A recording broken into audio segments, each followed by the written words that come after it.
feel the same with me.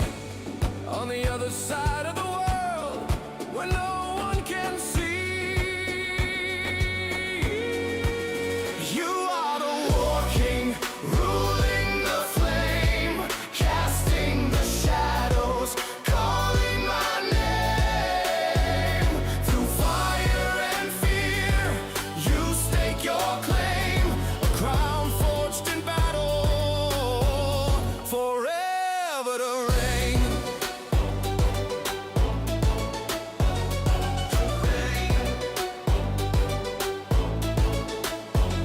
Through the red mist, armies collide. Every victory paints the night sky. Purple and gold, the banners unfurl. You are the war king, ruler of the world. Why do they whisper in the halls of fate?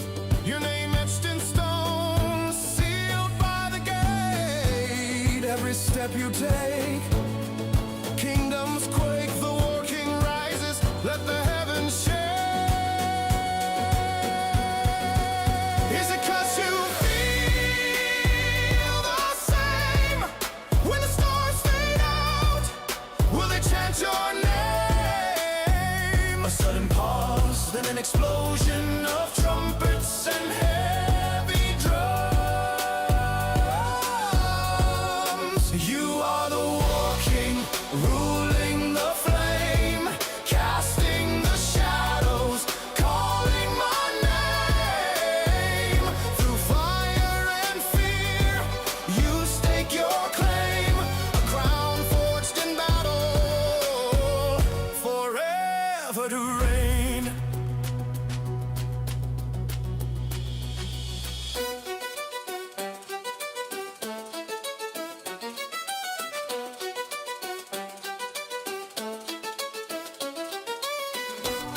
Trumpets and drums crescendo, adding intensity to each repeated line.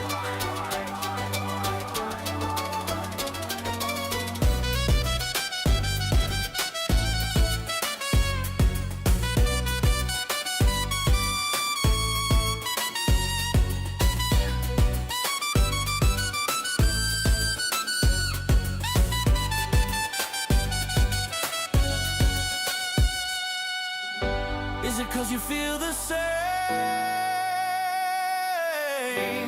When the stars fade out, will they chant your name? A sudden pause, then an explosion of trumpets and heavy drums. You are the war king, ruling the flame, casting the shadows, calling my name. Through fire and fear, you stake your claim, a crown forged in battle, forever to reign. Forever to reign.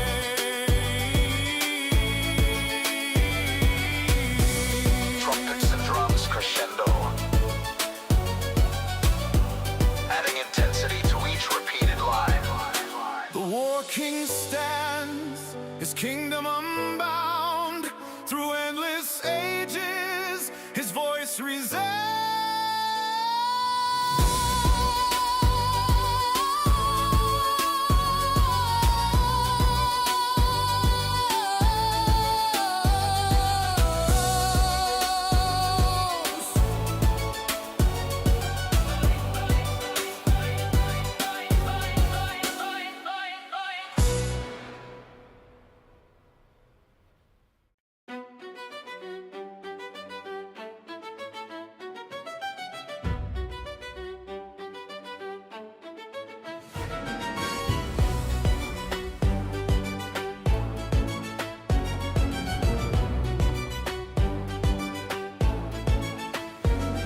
Brought the dark sky, shadows closing in, another moonrise, purple light within. I'm a war prize and you're the king, so will the worst of them fall to your ring? Is it 'cause you feel the same?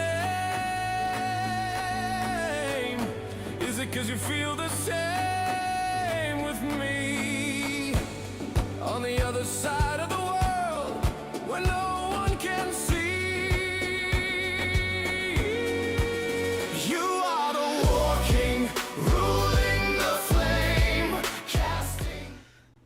good morning, afternoon or night.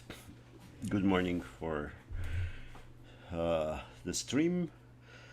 Afternoon or night if you're also seeing these afterwards. Oh, what a day it was yesterday! What a day!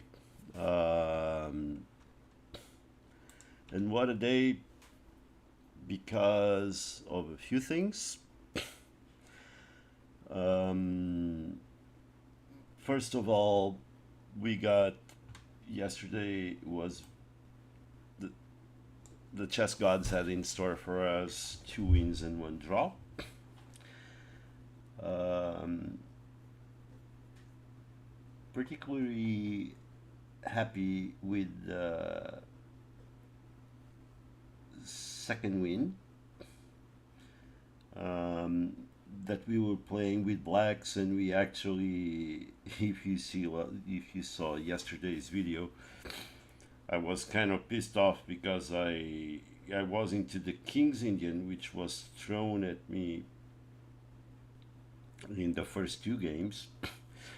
That I played the King's Indian on the last game as blacks when I had no need to do for any need to do it, and we played with a 81% accuracy according to chess.com, and that left me really, really, really, really happy. Anyway, we went up a little bit. We are 895. On the puzzles, we did a bit better today, but we're still a bit down. Um, Even though on the streak, on the warm up to this stream, we were able to only do 24. Yesterday we did 39. And what a day it was yesterday, because there is some news also. So wait until the end of the stream with some chess news that got me really happy and excited.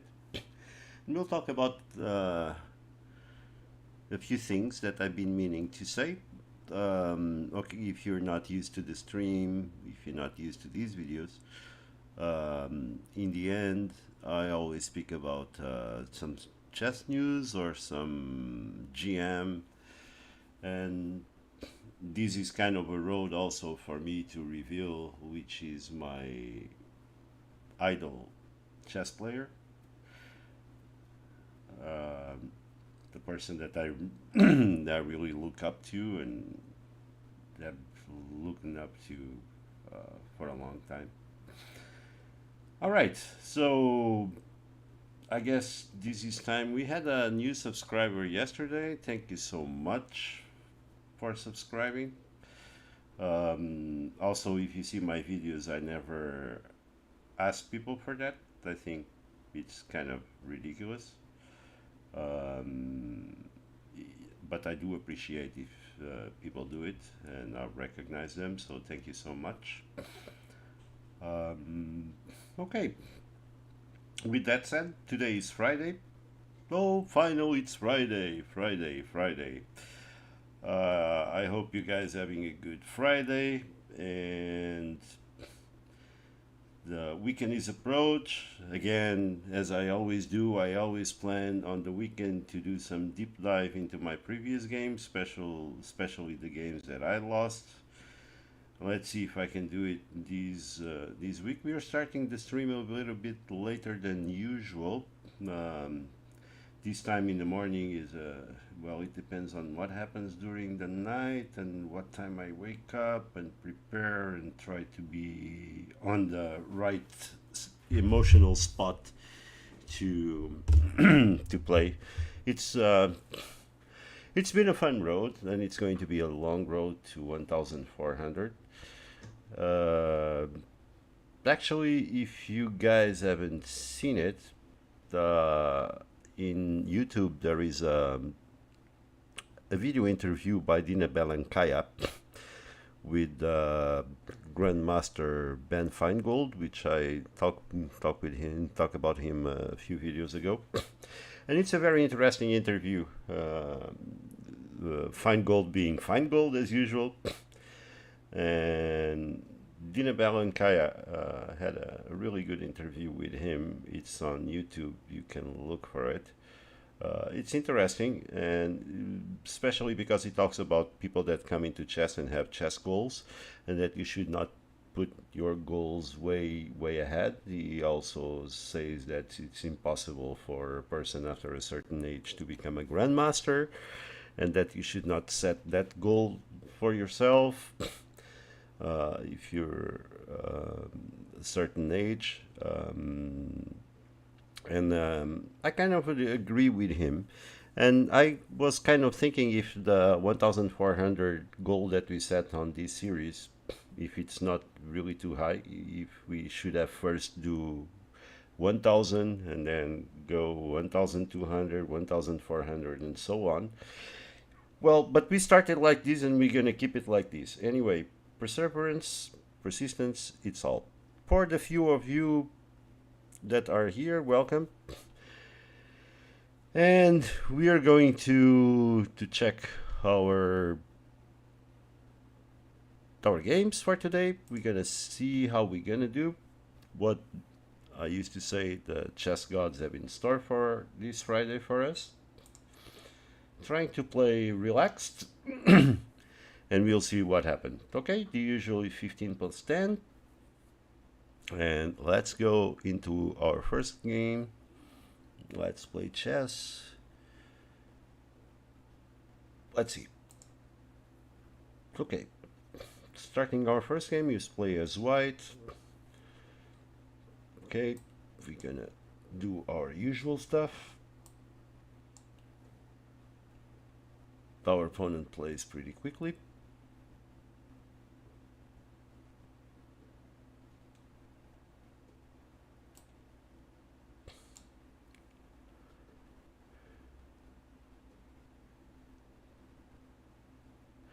He plays the copycat.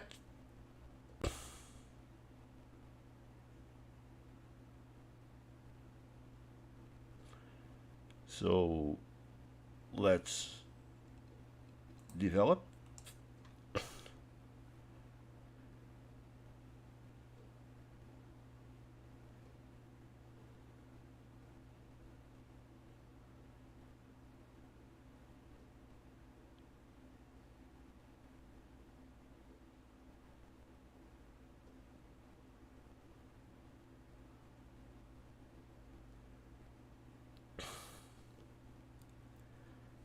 All right, all right.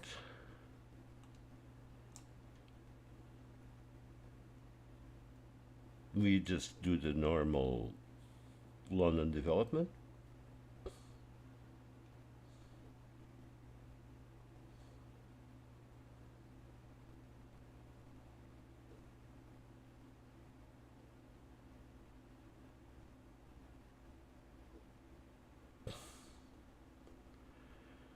Okay, everything seems pretty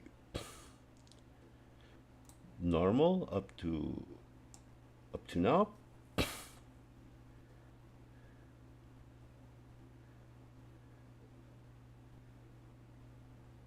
Okay.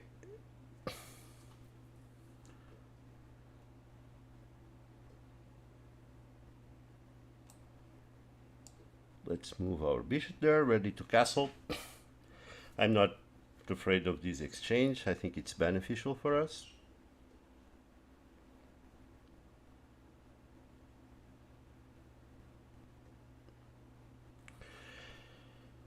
Oh, and he goes queen there. So let's shut down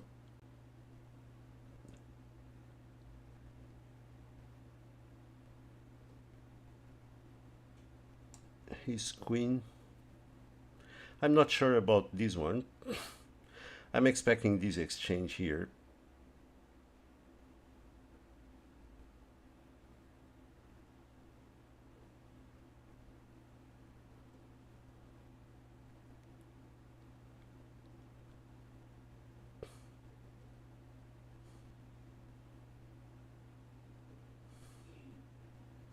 I would really love him to get my bishop.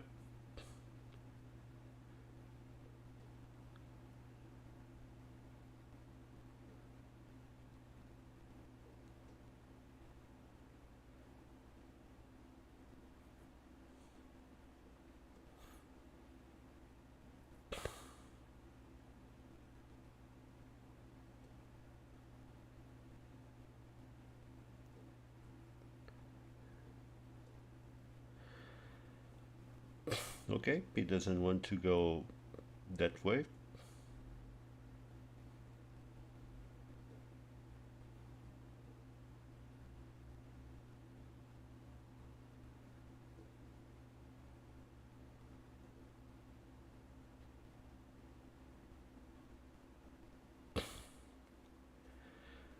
He doesn't want to go that way.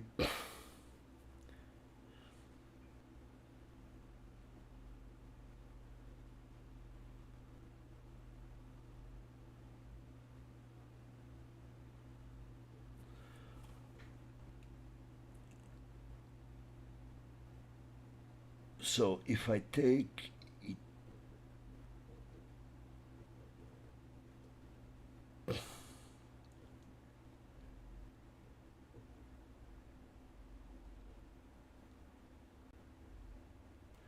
if I take, he takes.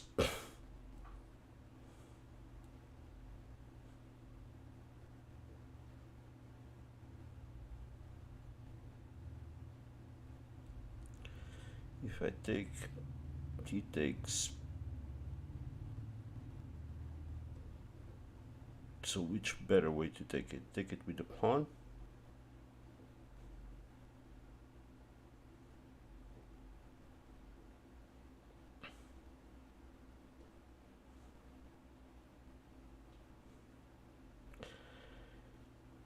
He takes, I take.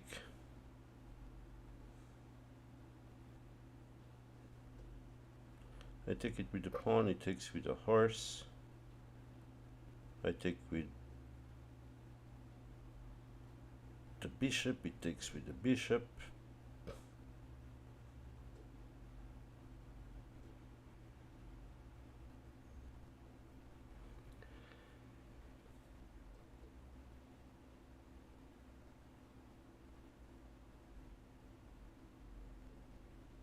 No, actually,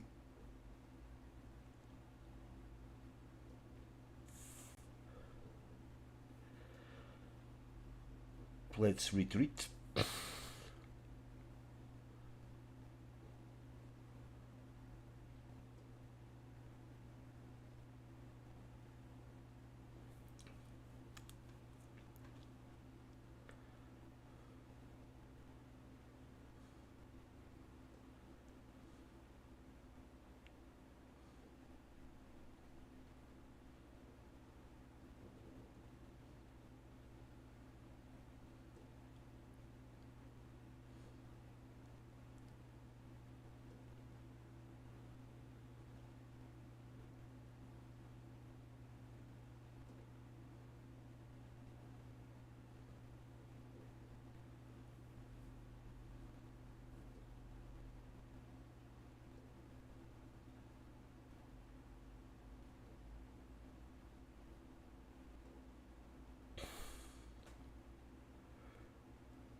Okay, now.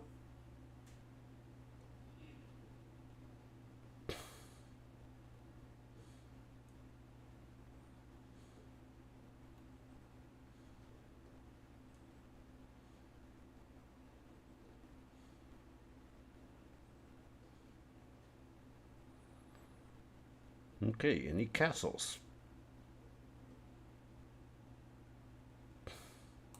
Hi, castle.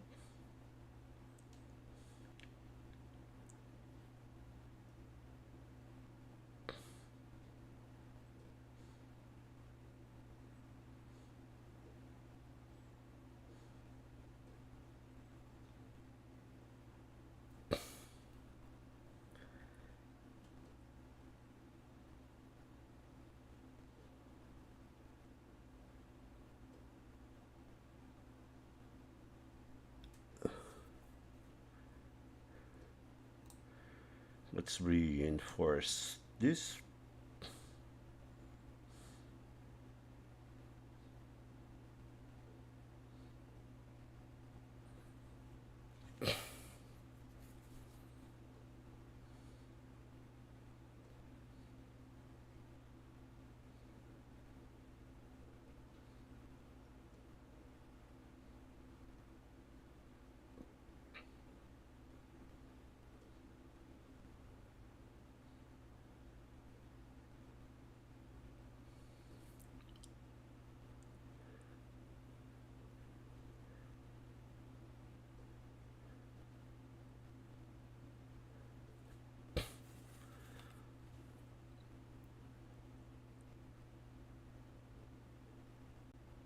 How to punish.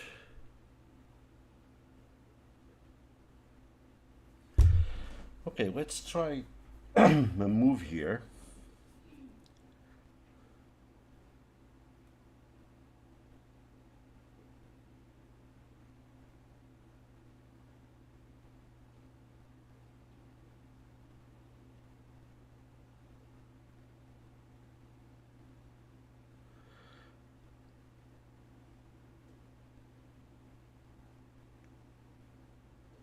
Let's try a move here.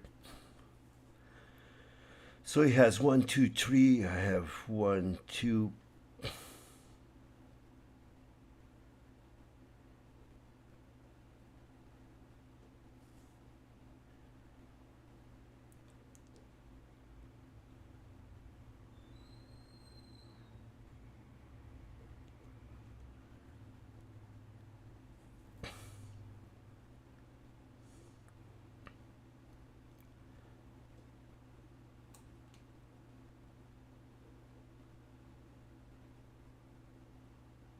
He's got. He takes the rook.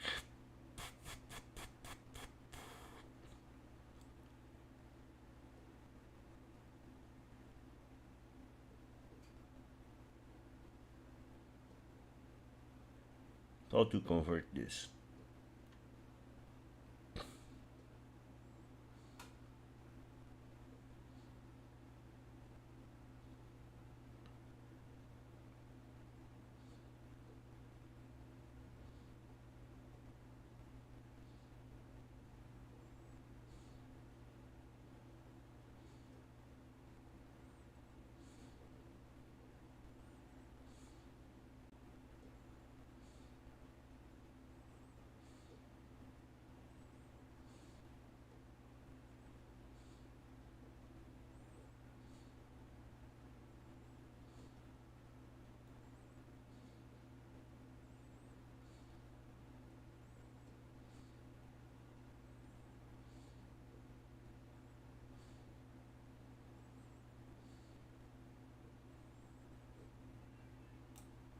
Okay, let's attack his queen.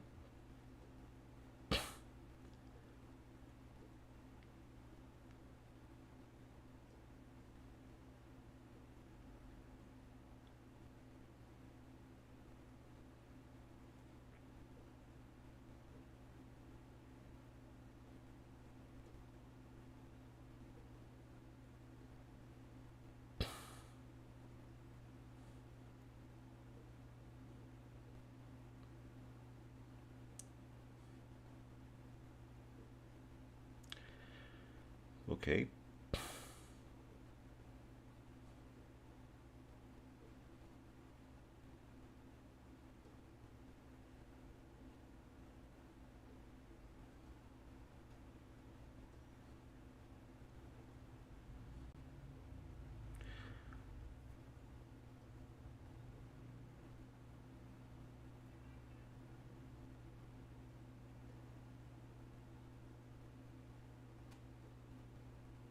Can we?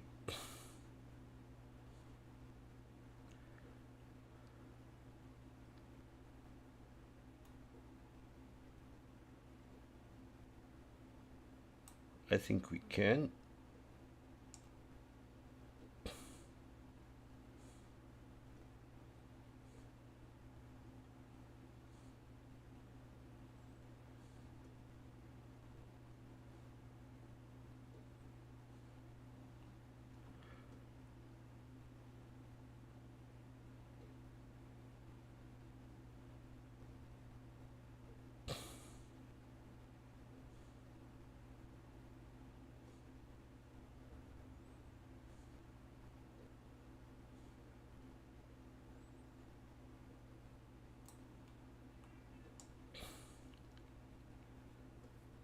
Okay, it's expected.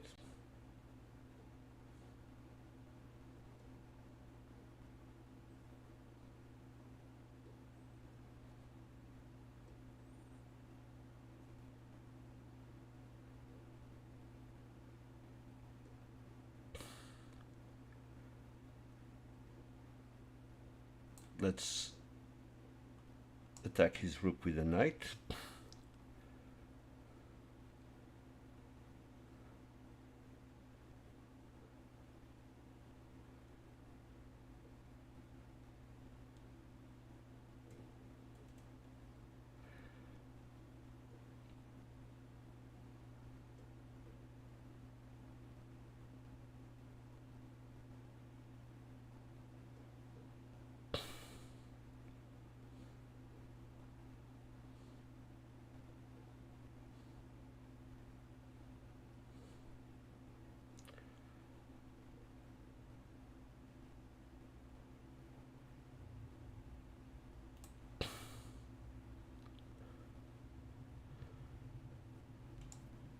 Let's attack his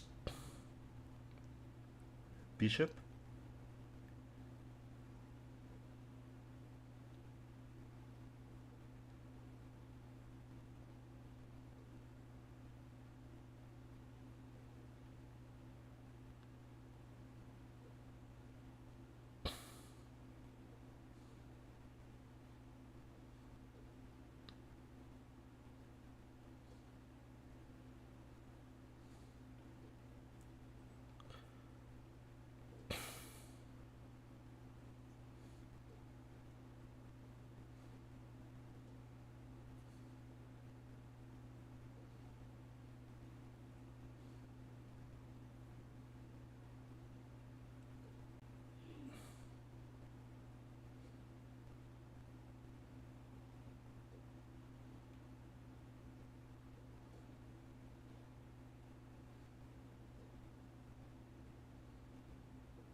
There is a good plan here or not.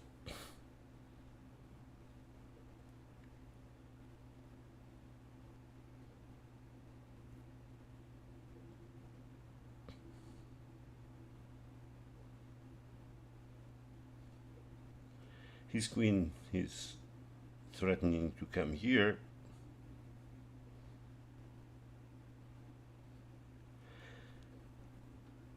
So let's double up our rooks.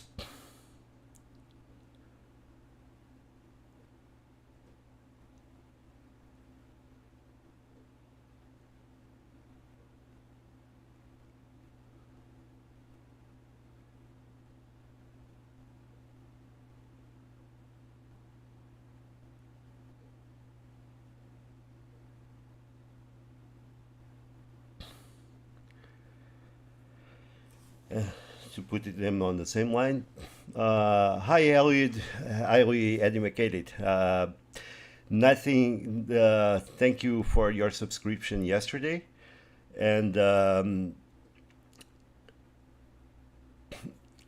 thank you for the thing on the move 16. I don't read the chat while I'm playing, and especially tips because of one reason only. I think it's kind of like a bit cheating. Okay, but it's okay because it was move 16. So yeah, I'm planning now. I'm trying to check what would be the next move. Think I will move. I think I will move my pawn out of here.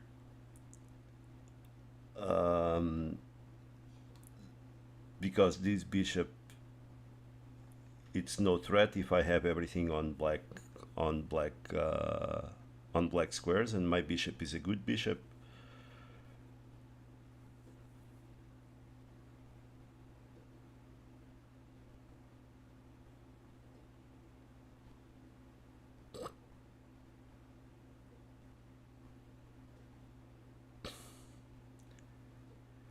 And I'm threatening a huge checkmate.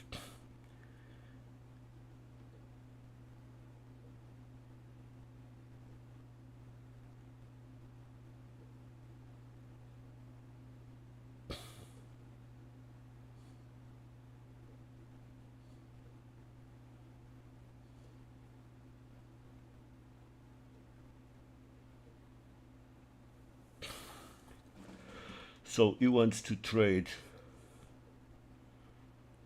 He wants to trade there.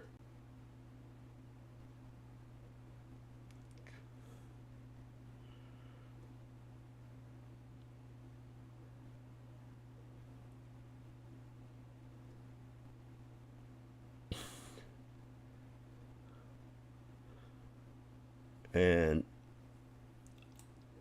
I want to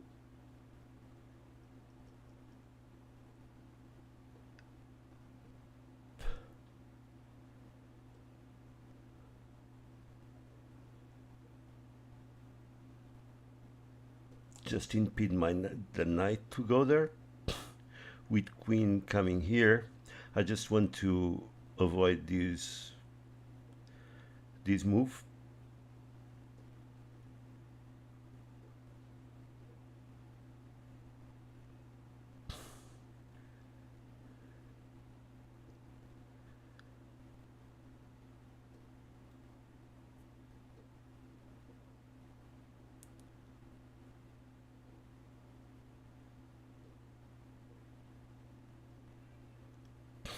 Okay.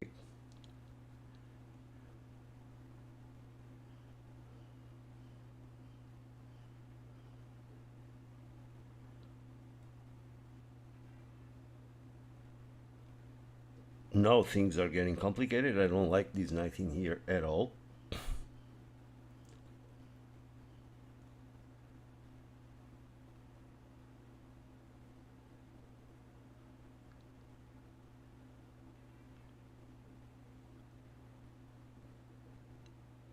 But I'm failing to see a better move.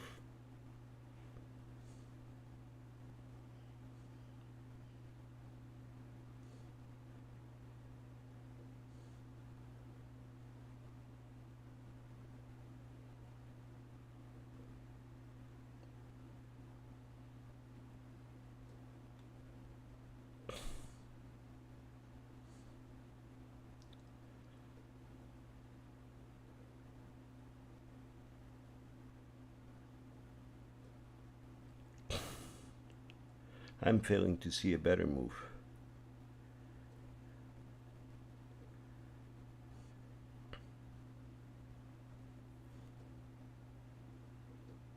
I feel a little bit cramped.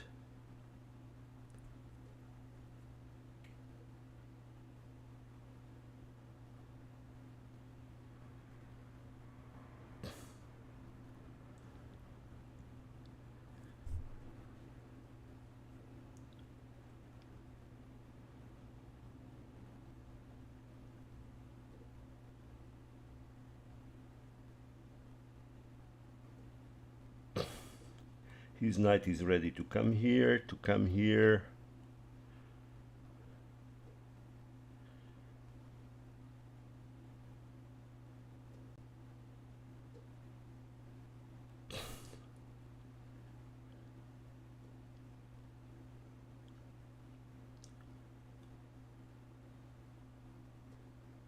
I'm not seeing a way out.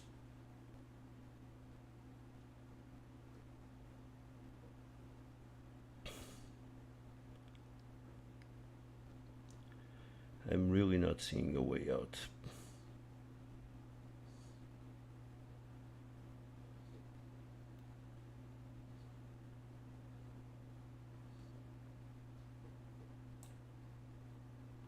Okay, let's do this first.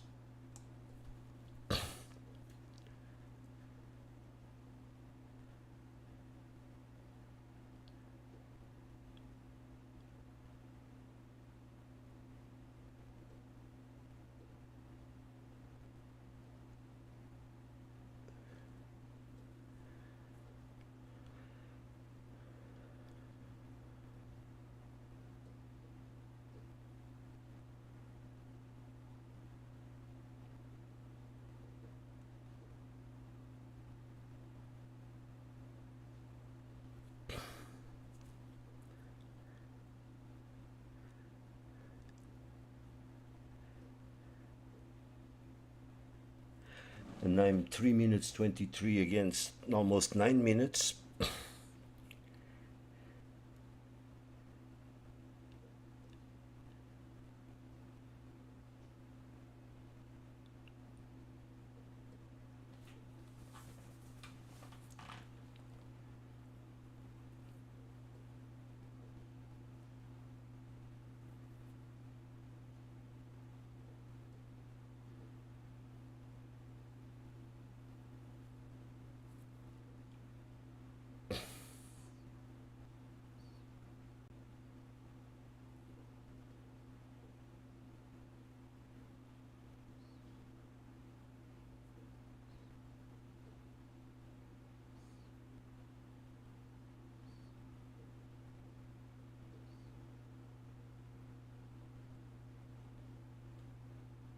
Absolutely need to get rid of his knights and trade the bishops.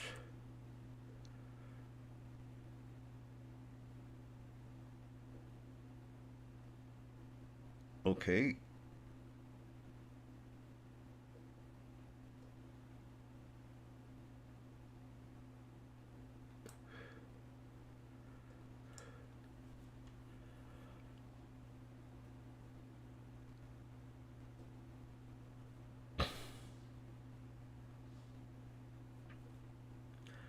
I think he's going to move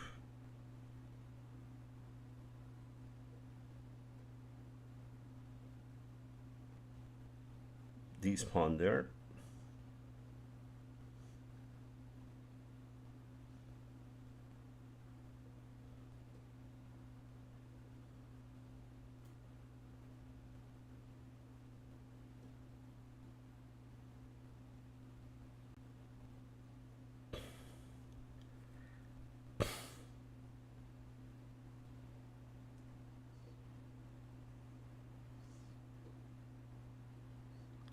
I need to break in here. So play here. He's going to be opening up his king like crazy.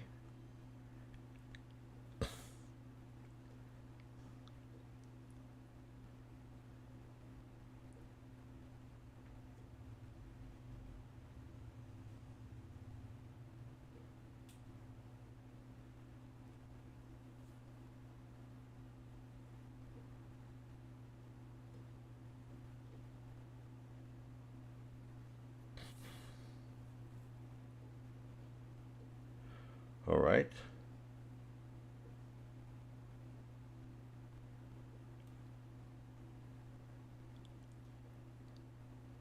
So he's kind of giving me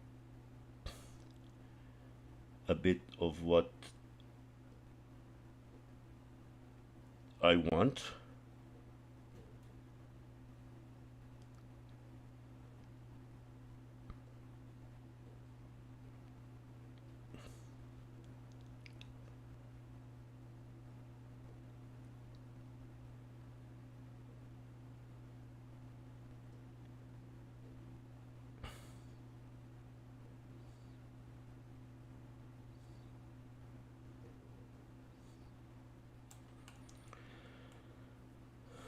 Let's see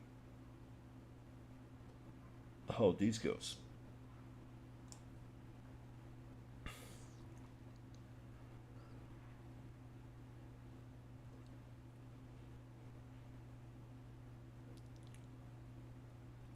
He plays this, he loses the knight.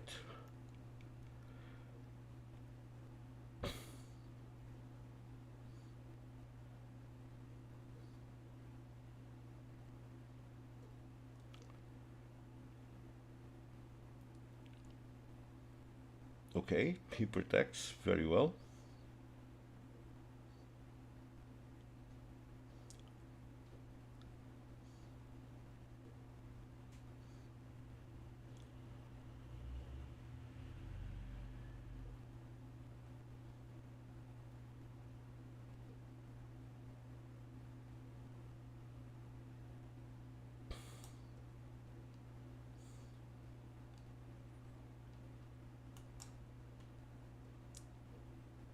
Oh, I'm 1 minute, so I'm under pressure now.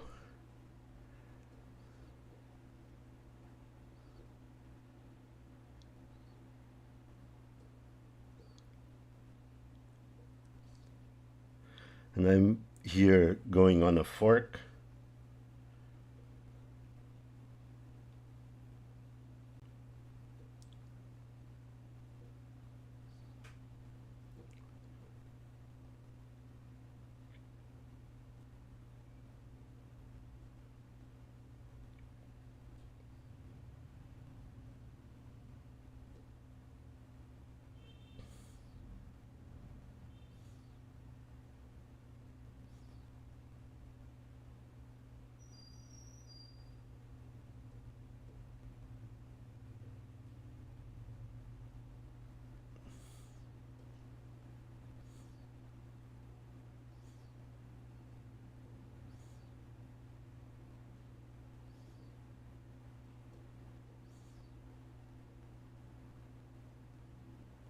but I'm threatening to take his rook, so he needs to take it with the bishop. If he goes on a fork,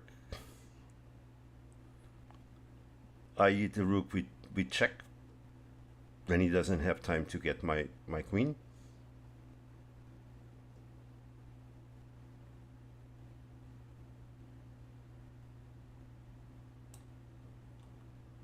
Check.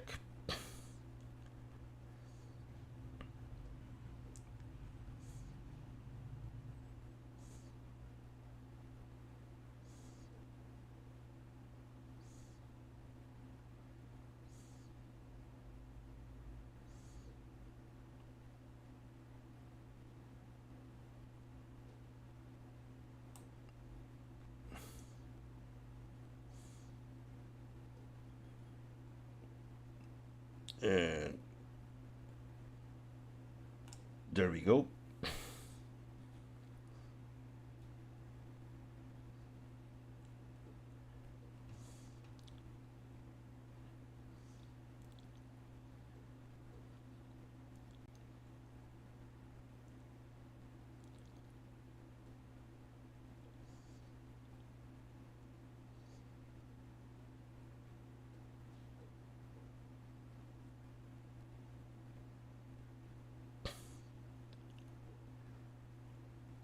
Okay, what is he threatening here? What is he threatening here?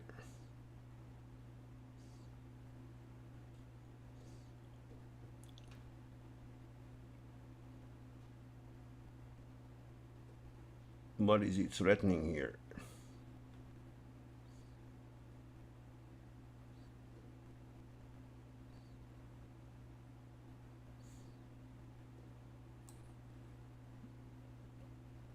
Let's shut down his knight and his queen.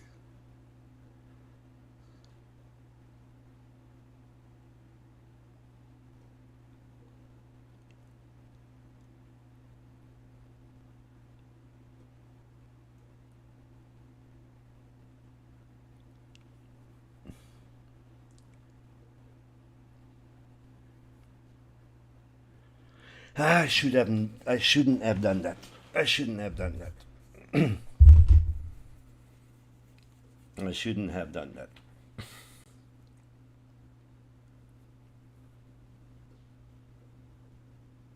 This is a blunder.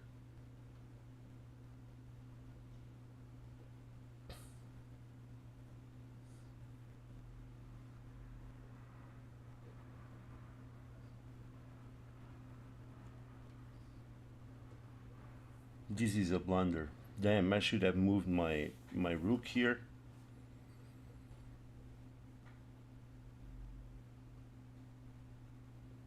Now I screwed up everything.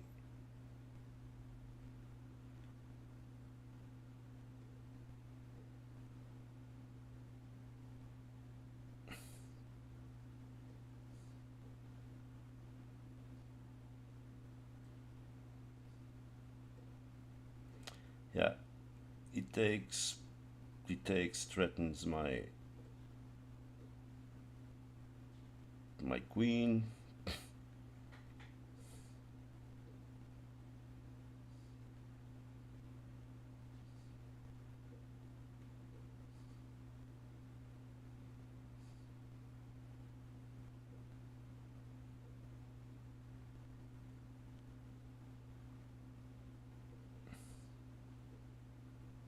Okay.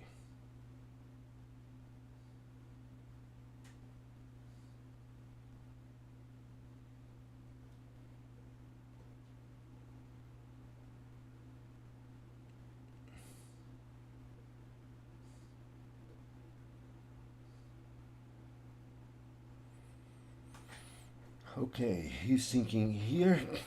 Oh, and I timed out. Okay. Okay. Yeah, I timed out. Well, well, well.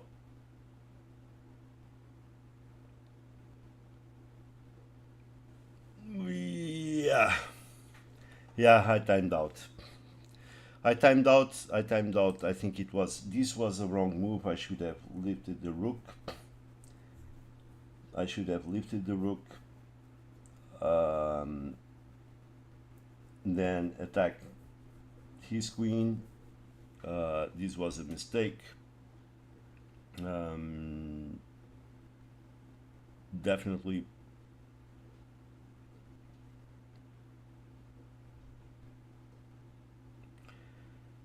Well, time pressure. Yeah, time pressure, time pressure, time pressure. Yeah. Okay. Um, let's see your suggestions then. Okay, it would be. It's always interesting. Let's see. Move 16. Move 16. He moved the rook, and you should have gone bishop b5.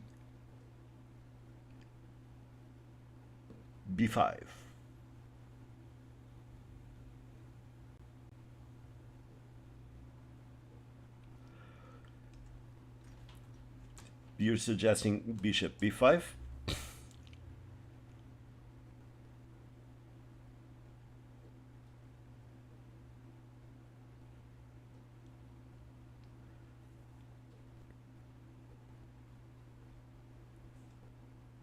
Okay, but bishop b5 runs into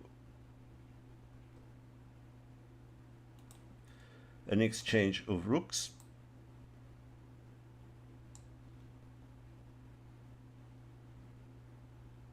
And I just lose a piece.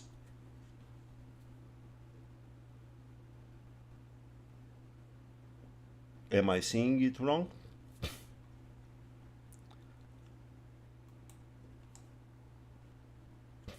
Am I seeing it wrong on move 16? That's what you were saying. Move 16 to go bishop b5. It takes. I need to take. Oh, he cannot take the bishop because I take the queen.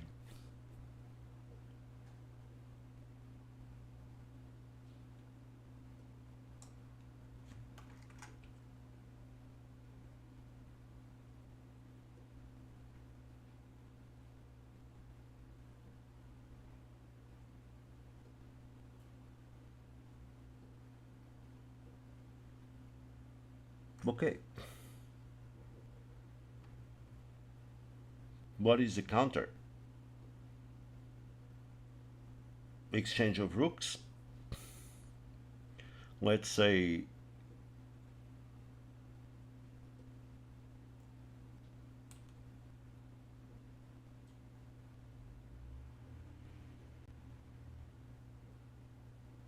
yeah, you're right. You're right.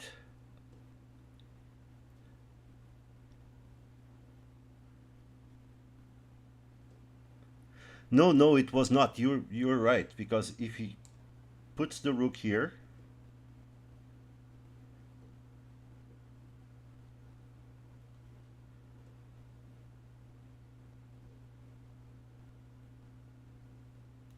let's say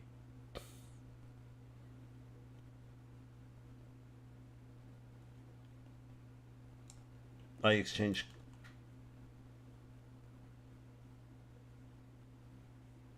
here, check. He takes.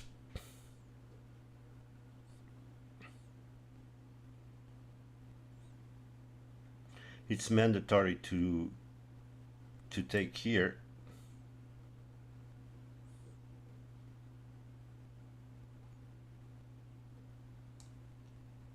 Then he still gets. Well, it will be. It would be. I would be a rook up. I don't know. It's questionable, but yeah, it could be an option. Move 20. Let's look at move 20. Move 20. Move 20. Move 20. I think you liked knight takes e5.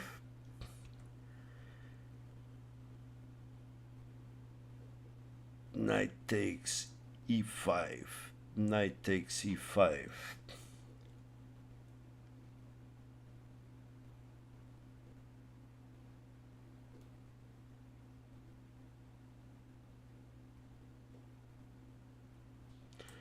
Knight takes e5. He might have taken with the rook, and then I would have a queen trade.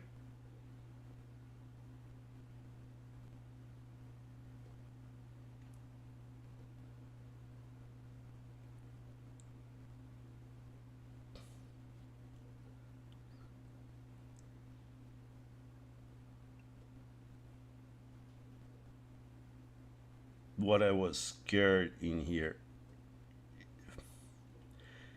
he might have, well, my problem here is that he takes with a pawn. I get my queen under attack.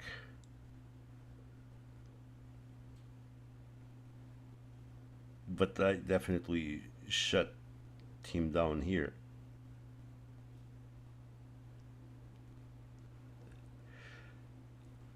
And at least I would get rid of the bishop, and I would prefer to keep my bishops.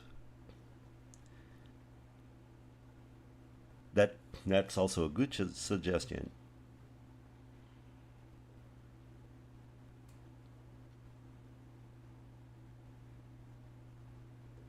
Oh, the angel said I played I played the best move. Oh, okay. Move 23. Let's see, move 23. Move 23. Move 23. I feel it might have been a mistake that you can take the knight with the bishop, then you take back, he captures with the queen. I was seeing that. That he takes with the bishop. Okay.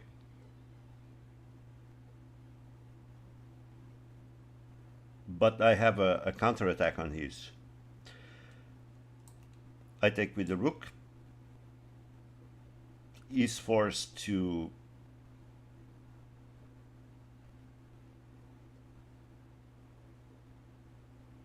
take with the queen.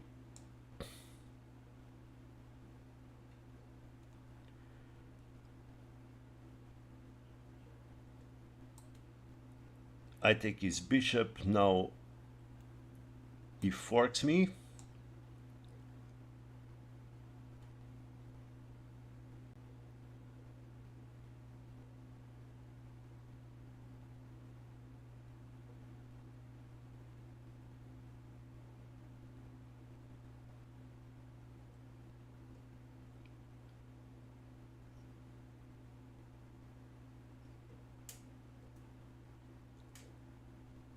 Yeah, I still lose a piece here. I still lose a piece here.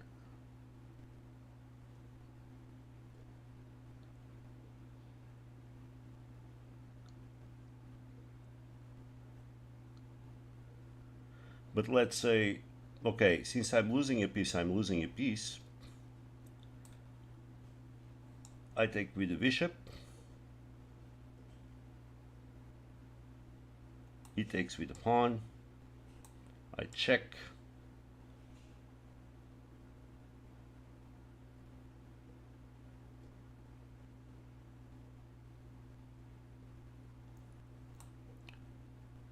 He protects it.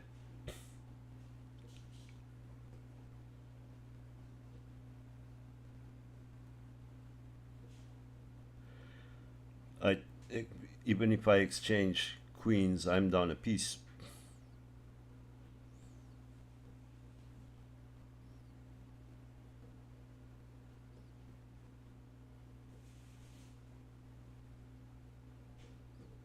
But I come back.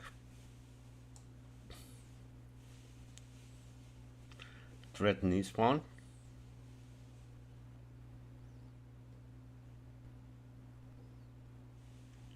Let's say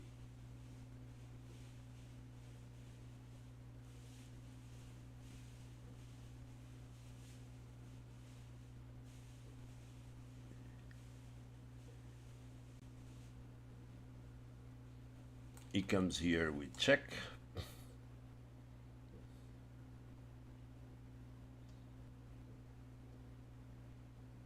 I cannot take.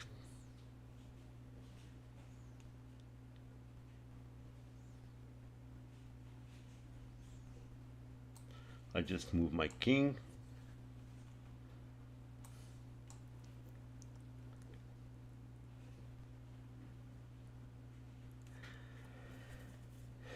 Yeah, that could be a discover check, that also.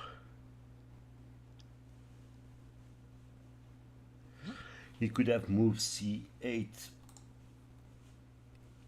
He could have moved c on move 20. Not forced really. He could have moved to c8. So move 20, move 20, move 20, move 20. He did this.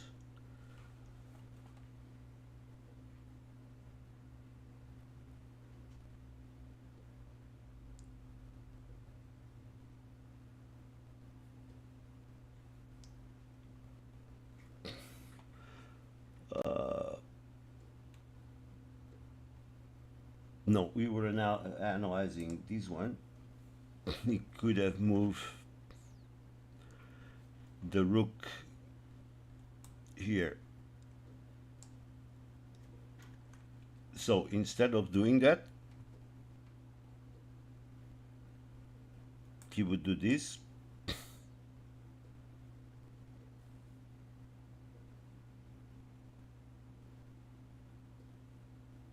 Okay. Okay. All right. Anyway, I lost on time. It is what it is. It is what it is. On move 23, you could have moved C. Okay, I can ignore that one.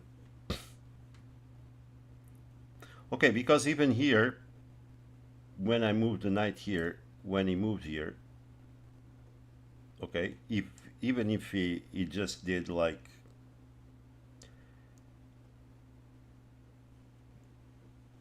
this, for example, c8, okay,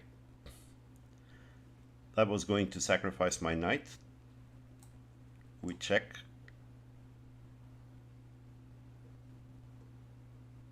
Now we got two options. Either run with the king or take it.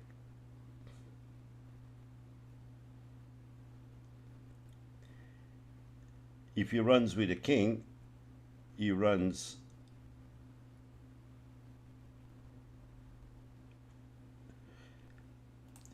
let's say he runs with the king, that's one option. I would double check him.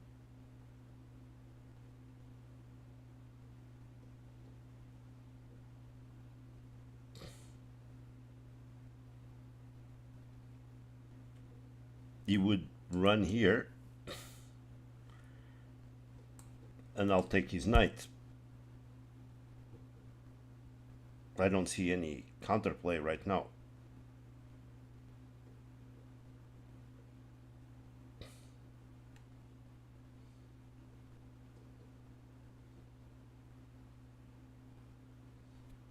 The only thing he can do is put his bishop here.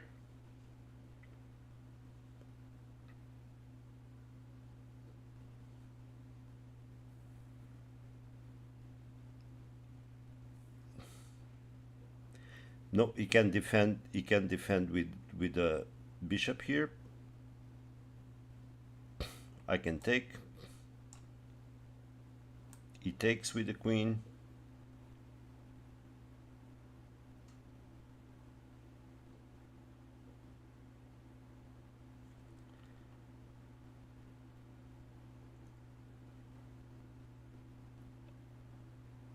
I would have gone here. He checks.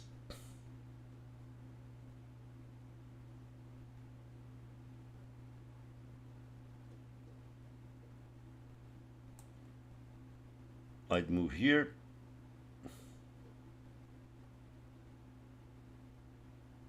And I don't know how we can.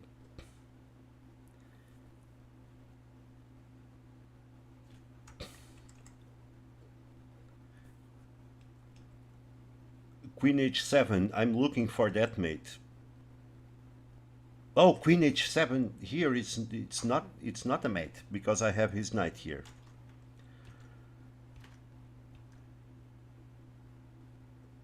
I have his knight there.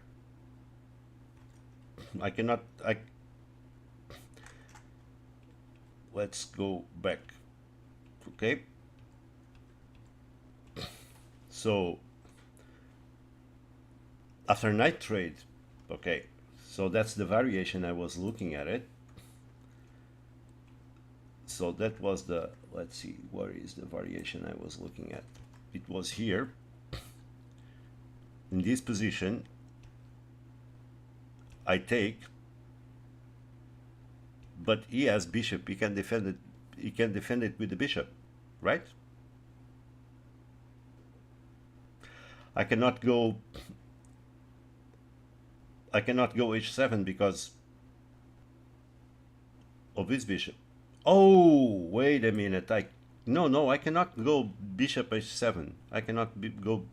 If I go here, if I go queen h7, it's not a mate because he takes with the bishop. And even if I take with the bishop,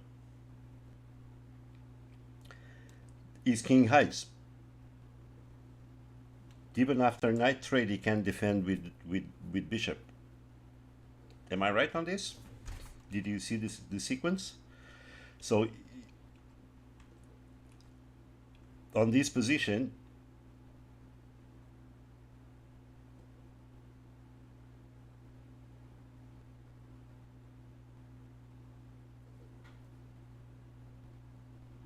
no, it's fine, man. Yeah, it's fine. Well, it's good to analyze. He defends with the bishop, he takes with the queen. My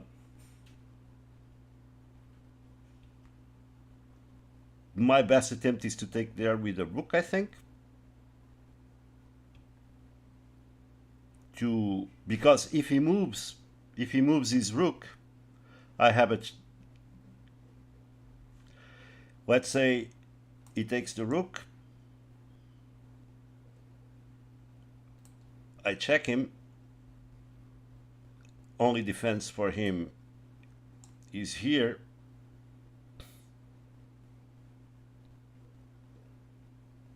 And after this,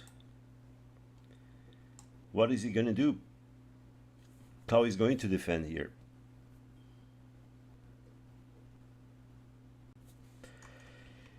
He can also defend the check with his knight.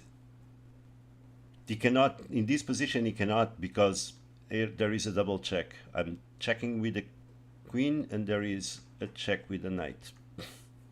That's why this is so very devastating.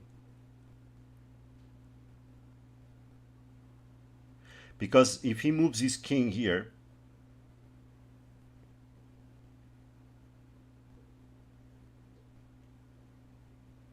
I don't even have a check on here on h8 because he takes the knight. Yep. Yeah, I kind of saw the sequence. I kind of saw the sequence, but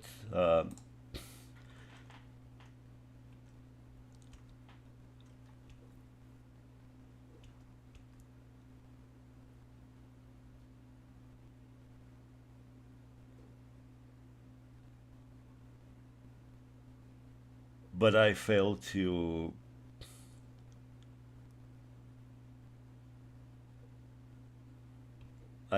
convert it though.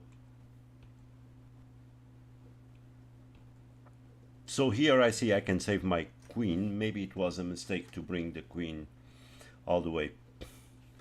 Yeah, lots of tactics. I think it was kind of an interesting game. Even though I lose on time, I don't mind. I think I played okay. All right, so let's go to the next game. Let me just refresh this because again I'm getting this annoying message. Okay. Hi, Mazedar Noob. Welcome to the stream. Yeah, I'm playing with viewers, and I'm honored to do so. I usually do 3 games. Okay, this was the first game. I'm going to do 2 more games, and in the end, before I end the stream, I will play viewers unrated because I want my rating climb to be done with kind of with random people inside of my rating right now. So, but I will be very honored to play with viewers if you guys want. Just let me go here. This is my name. Okay. Um, this is my name in chess.com. If you want to send me an invitation um, in 2 games, I will play with anyone. Okay, I would be very honored to do so. Anyway, welcome to the stream. Okay, let's go to the second game. We lost on time, but it would be a good game to analyze to see if I was doing good or not. Um, Everyone on stream, welcome. And let's do another game. Let's go for our second game. And we got blacks. Let's see what we can do with our blacks today. Usually I always felt that I'm stronger with blacks, but lately it's not been like that. Ooh, what is this?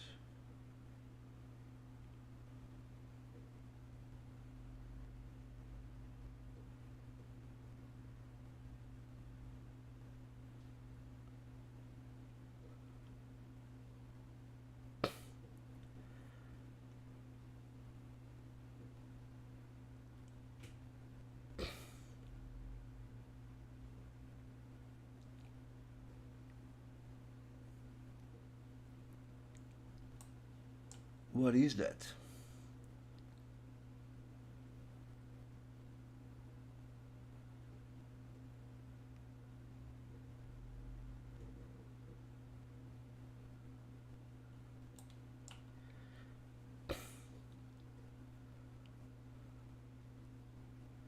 I think we got ourselves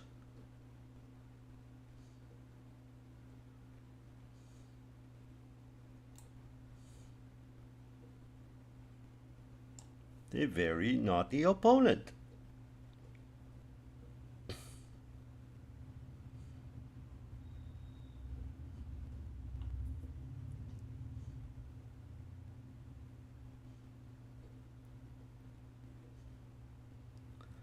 Okay.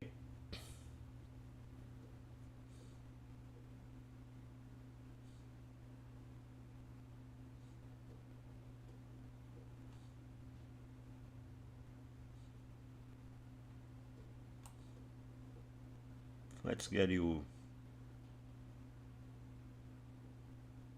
out of here.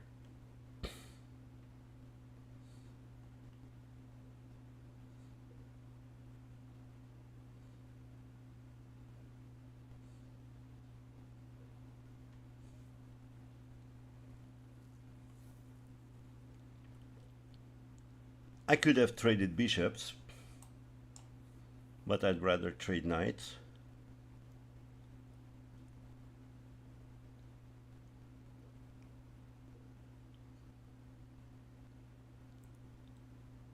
It's kind of a weird structure now, 4 against 1.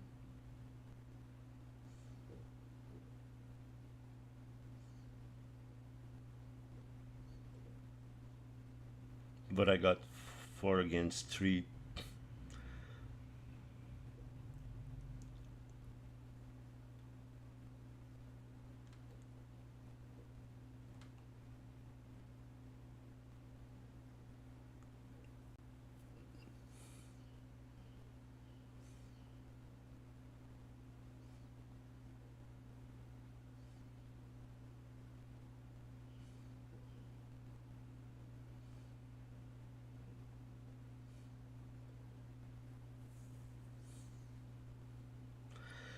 Our opponent taking his time.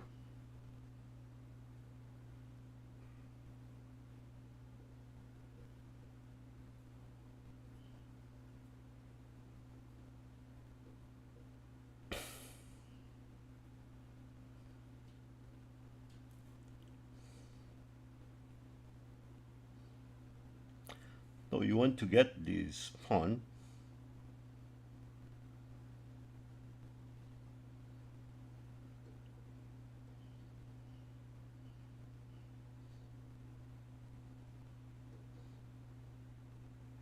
Okay, we develop our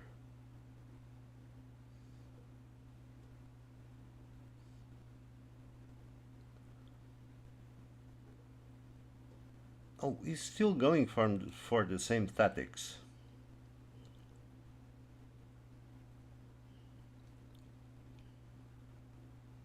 He's still going from this for the same tactics.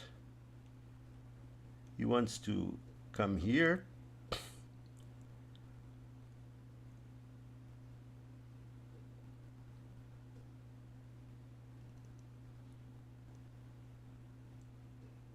Where is knight gonna go?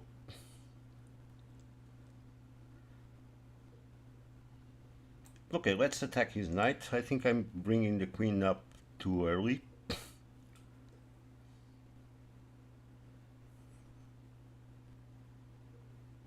Yeah, he's moving the same pieces in the opening. I'm trying to... I think his knight's gotta move again.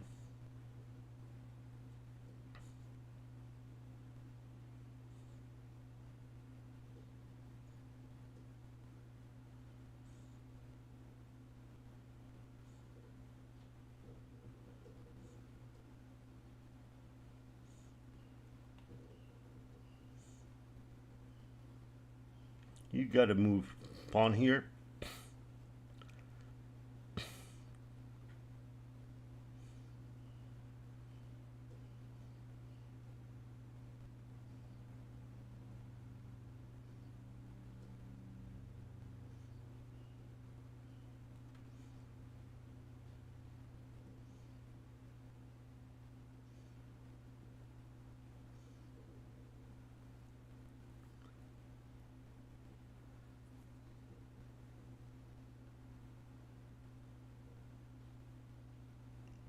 Actually, a better move for me would be queen here.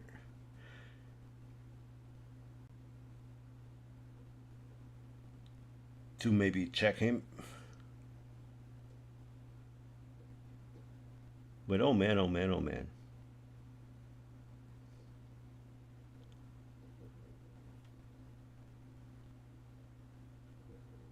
He's taking a long time thinking this. You know, this is the... Actually, on my first stream, I think on my first stream, I talk about this, that I always felt very stressful when playing online versus playing over the board, which made me more calm. Because, well, now I think I've surpassed that, but I always felt a bit uncomfortable playing over the board online, because when the opponents take this time, you know, you cannot see the opponents, you cannot see their face, their expression, and so on. And I always felt like maybe they're cheating or something, you know. Maybe they're looking at the best engine move or something, but I kind of surpassed these by now. And I really don't mind. I think his knight is definitely in trouble. Definitely his knight is in trouble. And if he goes back with the knight, I will go with the bishop.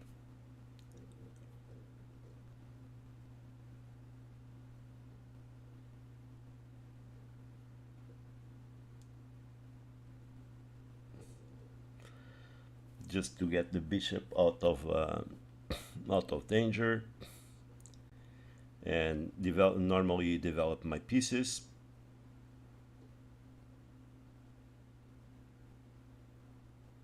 But he's taking way too long time on this move. Maybe he abandoned the game. I don't know. Our opponent is 817 from India. Usually, players from India are really good players. Really good players. I think they teach chess in the school over there. Um, well, surely they have amazing champions.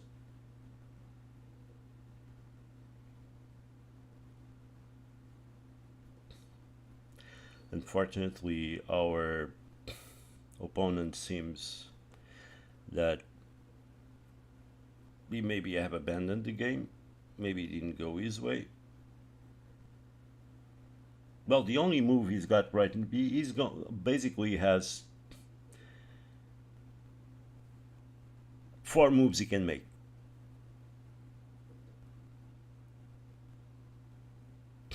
No, he has three moves he can make. He can go knight here, uh, knight f3, knight e2, knight b3, or c3.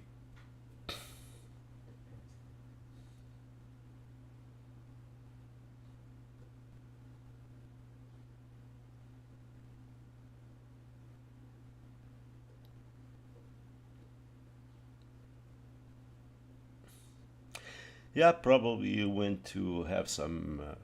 Well, it's a joke, all right? Don't get offended. Maybe you had to go eat some curry or something. Hey, I'm joking. I don't mean to any pun, all right? Look, I'm a little bit of a sarcastic guy sometimes, okay, and I make these jokes and stuff, but I don't mean any pun, all right? Don't take me don't take me that way.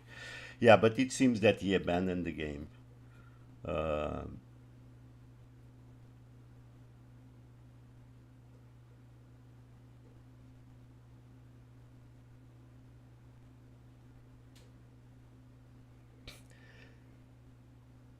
Actually, I don't know. Does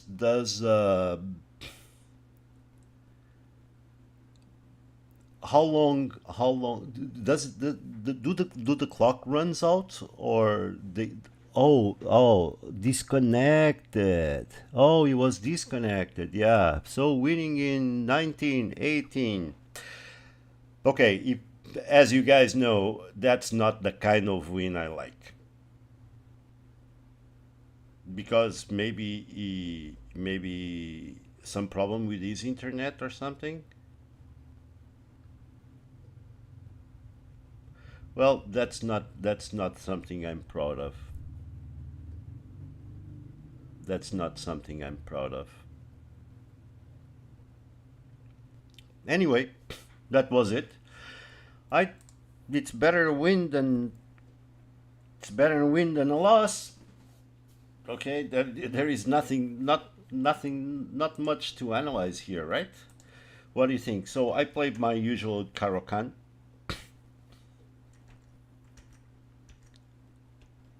Here I could have traded bishops. That would be an option.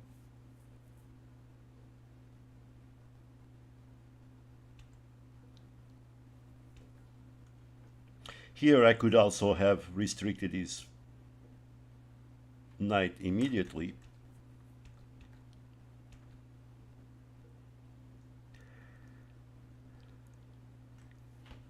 Domagoy Radman. Hi, howdy, hello, greetings and blessings to you too, man. Um, Don Agoy Radman. I don't know how to. I completely obliterate names. I'm sorry if I'm saying your name wrong. Welcome to the stream. Welcome, welcome, welcome. Well, we have a few viewers in here. Um, it's fine. I have some here. Something here. Let me there is some warning here. There is a, oh, I have a friend request. Okay, just accepted it. All right. What kind is this opening? You mean the last game, right? That we were playing? No good pronunciation. Where are you from? You're Dom Agoy Radman or Dom Agoy Radman? I think Dom Agoy Radman. No, I don't know. Sorry. You were asking about what kind of opening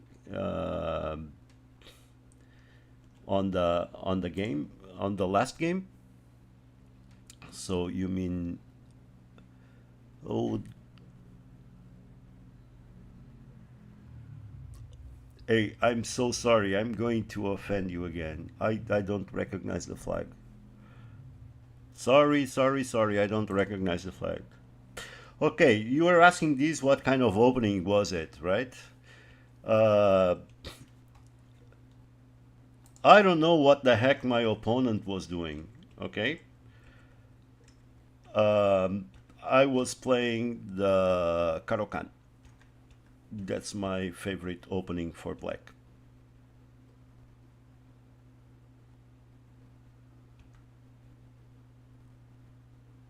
This is the Caro-Kann, and I don't know that move. So, but here is traditional Caro-Kann. This is kind of the hillbilly attack. Okay, when they move the bishop there, it's the hillbilly attack, and usually they move their bishop back.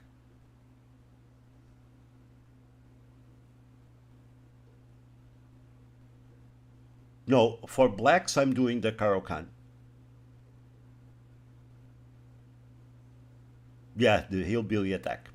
Oh, see, I'm getting right my opening names. This makes me so damn proud. It means that I'm getting more knowledge, you know? Yeah, this was the hillbilly attack. Usually they move their bishop to b3 after this.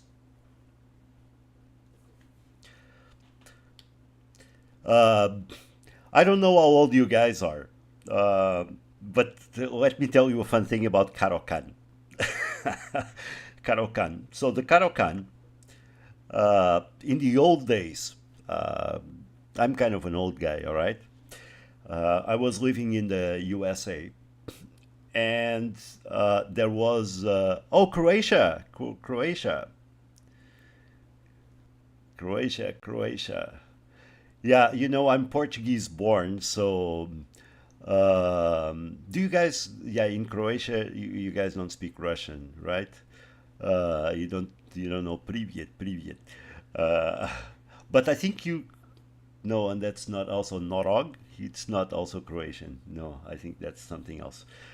Um, but I was saying the Karaoke in the old days, when I was a kid, I was living in the States, and there was a Chinese gentleman that had a cooking program in TV, and his name was Yan.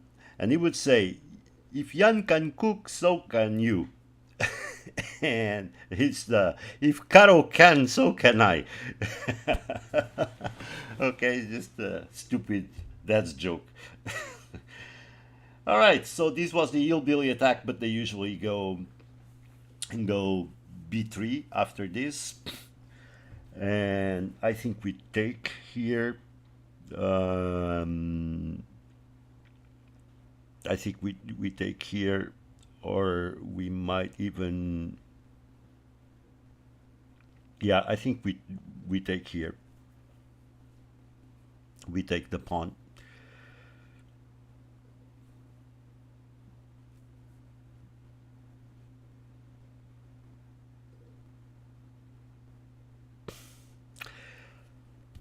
Hey, the football. Will you? If I cheer support Croatian football representation when it comes to USA on the World Cup. Hey, I like to see a good football game. All right. And I'm Portuguese born, as I told you. Actually, I'm Portuguese. But as I was telling you, I lived in the U.S. I kind of grew up in the U.S. And even when the Portuguese national team plays with the U.S., I always cheer for the U.S., man. I'm sorry. But then actually, but Croatia's got a good team, a good football team. Oh yeah, they're good football. They're good footballers. You have good guys there playing football. Really good guys. And I cheer. I'm a complete crazy fan of Sporting Lisbon, as you guys call it in Portugal. Big fan of them. All right, so this was the second game. Let's go for our final third game, or should we take a little break? Yeah, let me just take a 1 minute break to have some water. Okay, don't go anywhere. I'll be right back. And it's so nice talking with you guys on chat. Uh, highly educated. Actually, I never asked you. Where are you from? If you want to share. I'll be right back. 1 minute.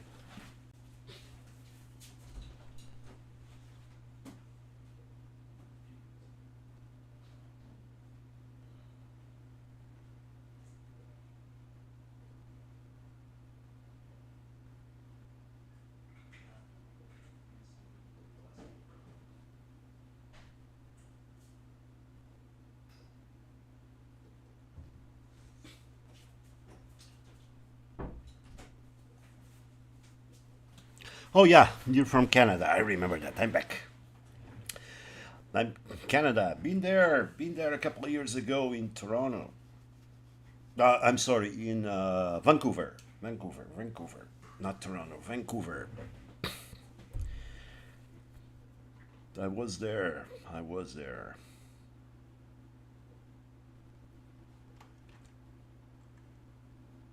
Okay, so this was the game. So let's go for the last game of the stream. I mean, last official game of the stream, because if viewers want to play me unrated, you can send an invite after the next game, and I'll be very honored to play with you guys. All right. So let's go. New 1510. See what it brings to us. Okay, we play black again. Okay, here we go. Caro-Kann.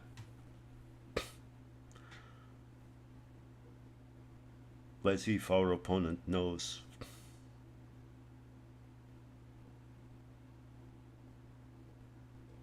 Okay, this is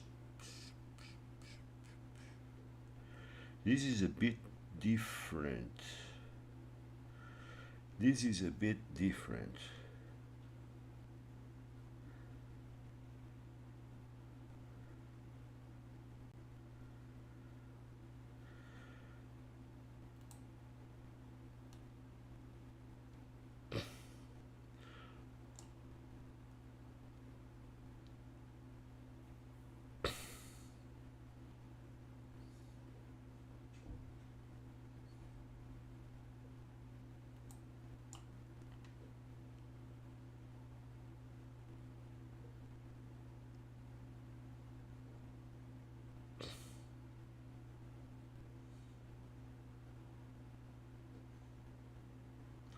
Okay, this is a bit like the yeah. This ended up like the advanced variation with no pawn.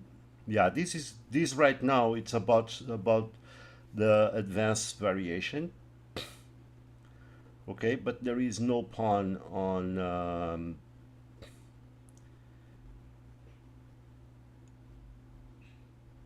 the C file.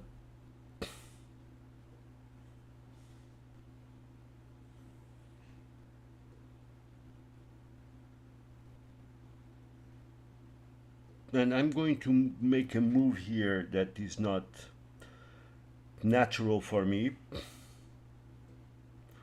which is play bishop here. But I think what that's what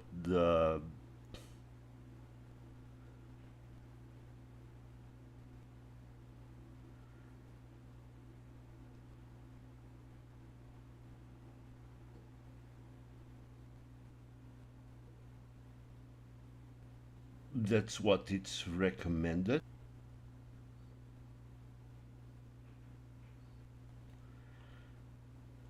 Okay, let's move this one.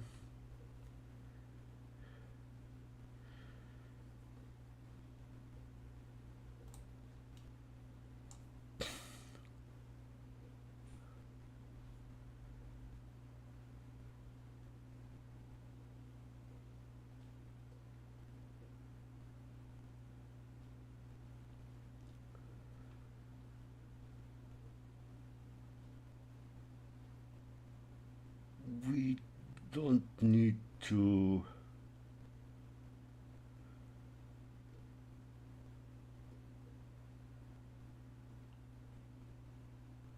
Thought we do this. Well, let's do it this way. Okay.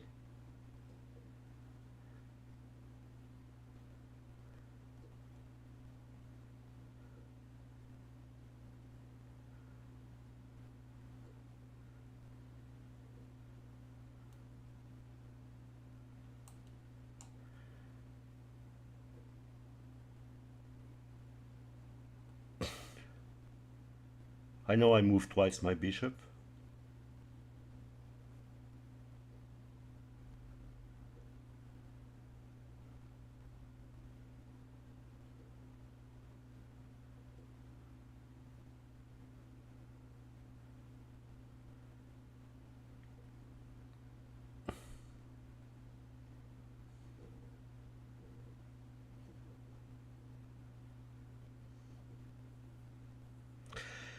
Yeah, when I lived in the U.S., when I was Domagoy Radman was saying that American soccer ball is boring. Yeah, indeed, man, indeed it is.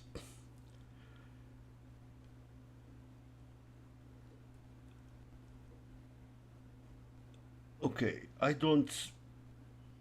particularly, I don't particularly,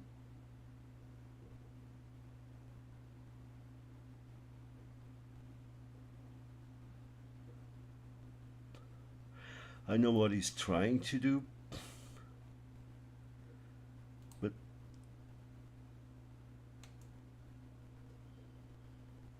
let's try to keep it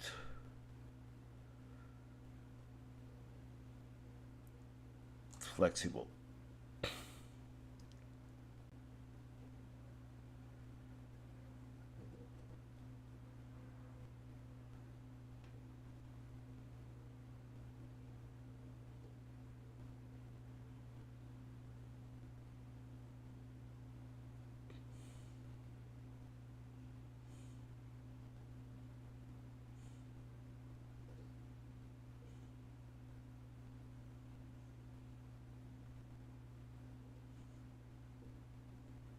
Actually, I made a small mistake here. I should have moved queen there.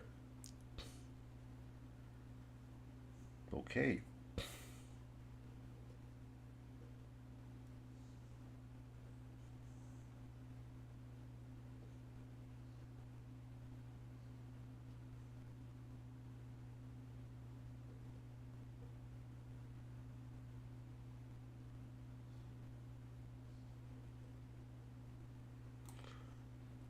Let's keep developing.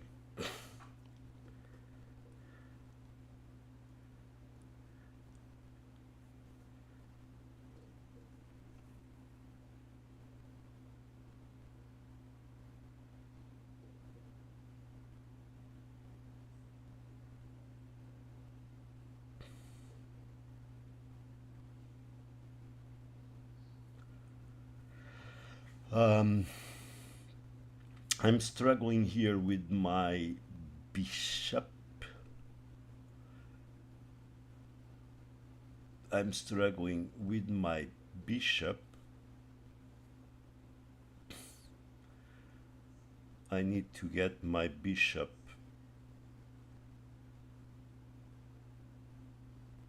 somewhere.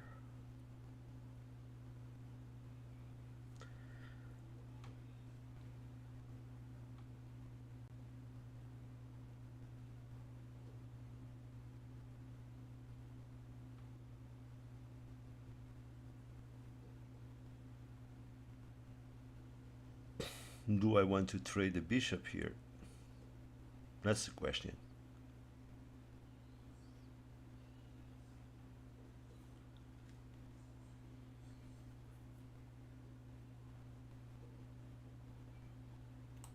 Okay, I think we're going to get rid of this bishop because if he moves there, this serves like a bit of a trap for his queen.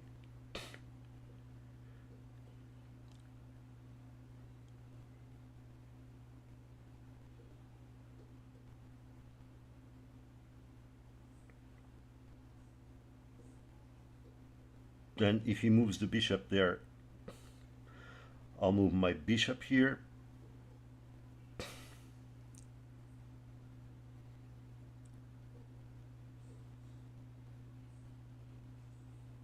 No, I don't think the hillbilly attack is the worst. I really don't think so. Um, I think the worst. I think the worst for the Caro-Kann, or the more kind of complicated. Okay, I was expecting that. Time to move back and lure him into play this one here. Okay, but look at the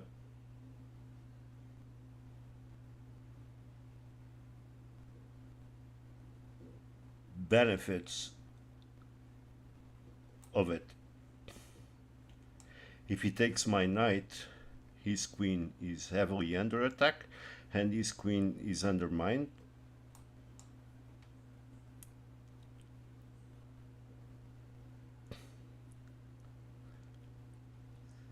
And he can block it with this knight, and I'll have a fork.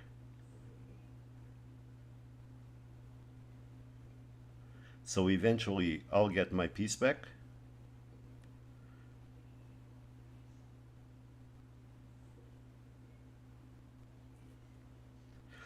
Oh, you're 800 kilo? Yeah. So you're in my level. Oh, okay. What does he want to do here? What does he want to do here? Well, let's cut some shenanigans and just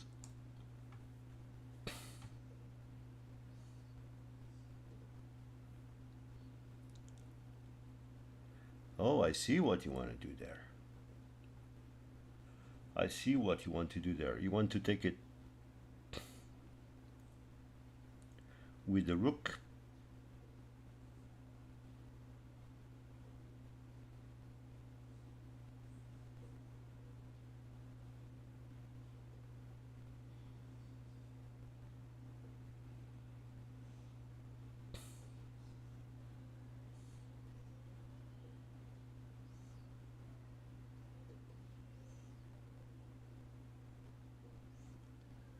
Okay, we need to get a good reply to this move.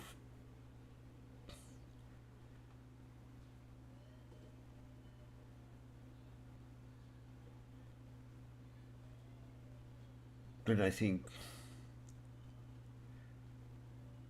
this should be the best reply.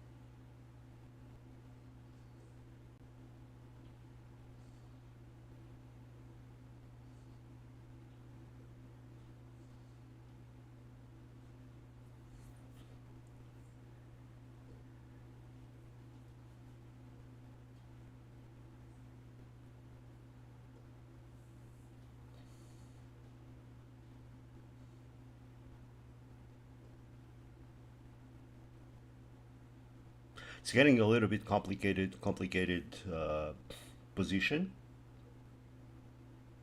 Okay, he gets another attacker on it.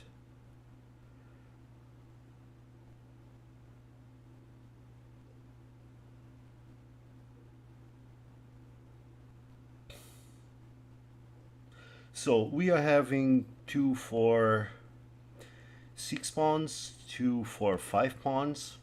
So I think it's time to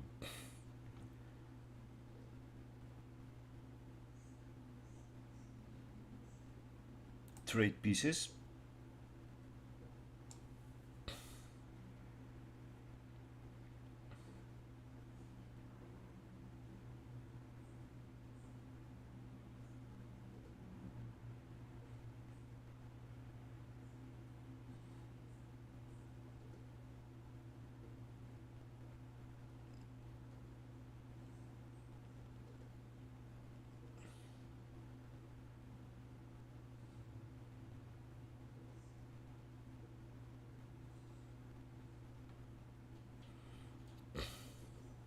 It's like, oh, please take my bishop. Okay, I get his pawn under attack.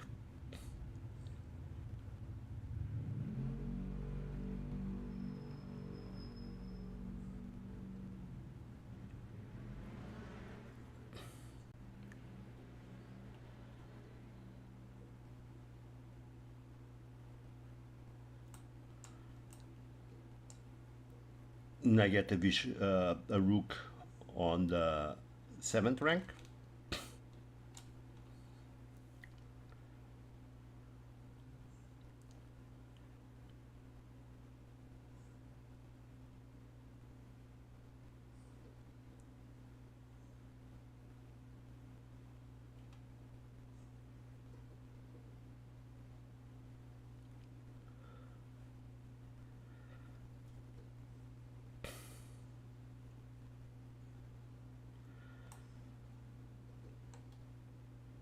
Thank you for the rook.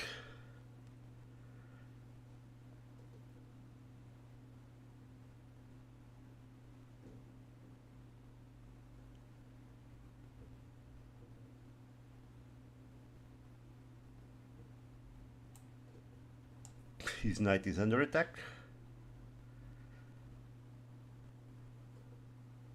No, I couldn't. I could not lose the queen.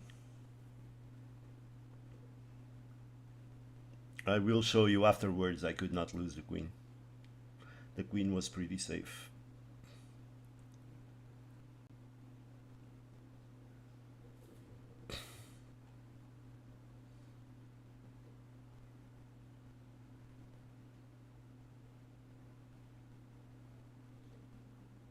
Okay, so now,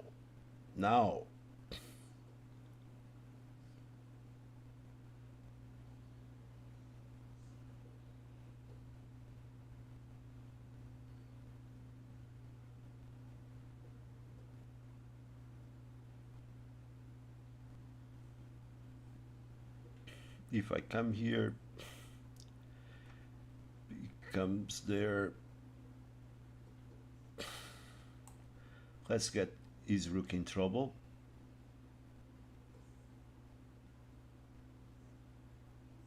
Which will be better?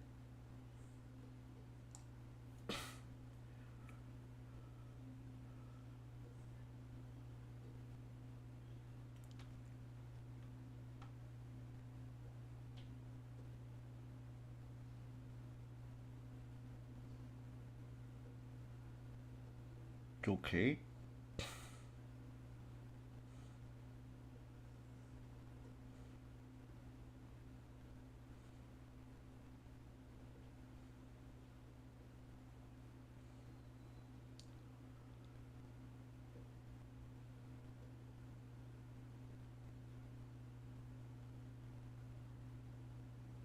Do we want to keep that rook alive? A rook for 2 knights? I don't know. I have majority here. No, let's do this. I don't want to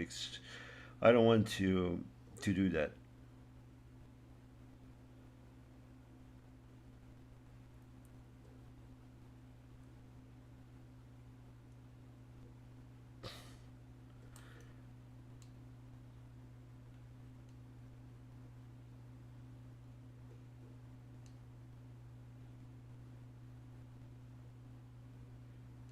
Okay,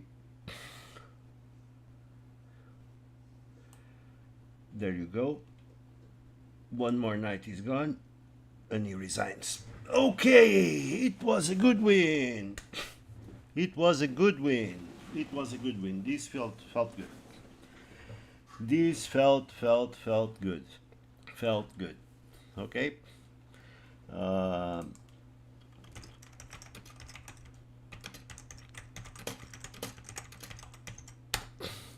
our opponent is from the USA, 880. So if exchange rook, you'll have rook versus two knights. It was not a good advantage. Okay, let me, because you were saying that. Okay, here I cannot lose the queen. There is no way I lose the queen here. If he takes with the bishop, I take his queen. So either he needs to move his queen away. Then if he moves his queen away, I will take his bishop, and there will be a lot of problems. Yes, exchange is always good. That's why I love the Caro-Kann.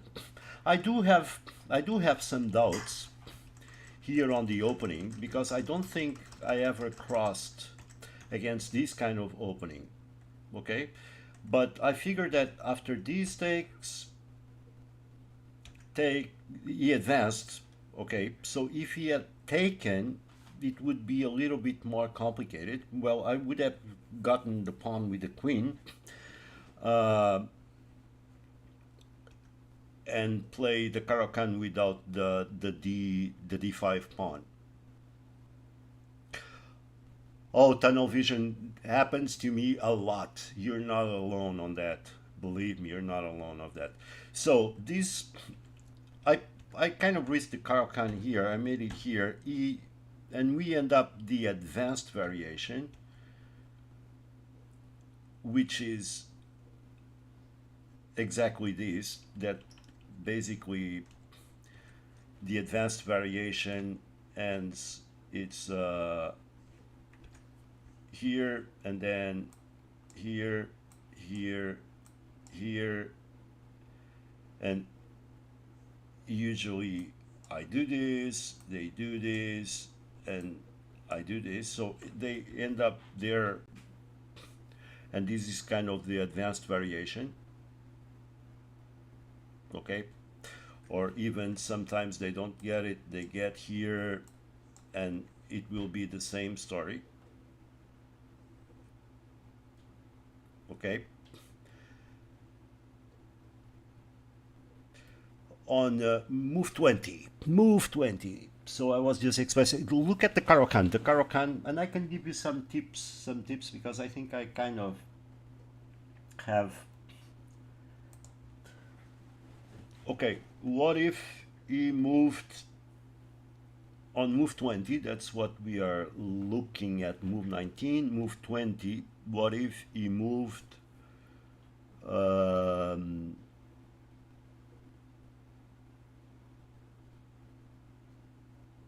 okay, Domagai Redman. I play the perk also, but I will tell you what I think about the perk. If he goes knight b3 on move 20 instead. Okay, knight b3. If he goes knight b3,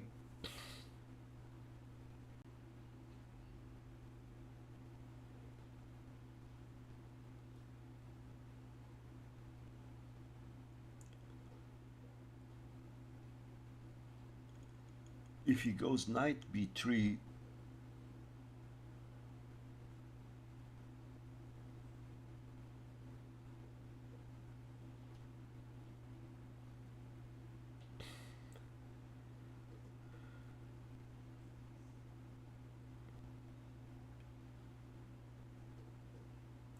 If he goes knight b3, if he goes knight b3, knight b3 is a good question mark.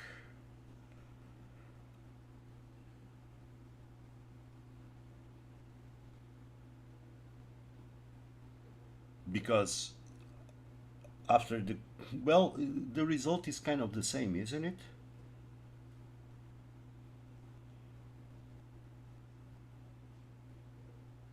Yeah, but I lose a piece. I lose a piece. I don't know. Maybe on knight d3, b3 here. Maybe on knight b3 here. I would feel. Let me analyze this. So knight b3. I try to get the queen exchange. He takes it with a knight. It's kind of the same result, isn't it?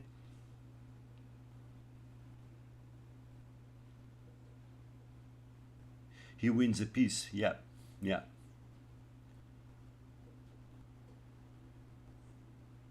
But it's kind of, yeah, he wins a piece.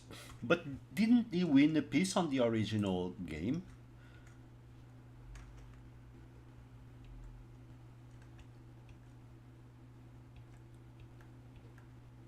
No, he win a pawn, and I got a pawn. Yeah, yeah, yeah.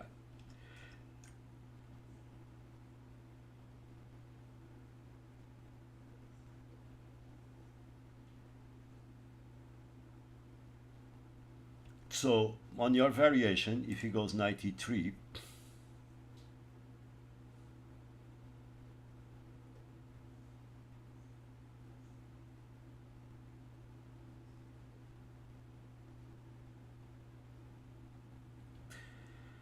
maybe,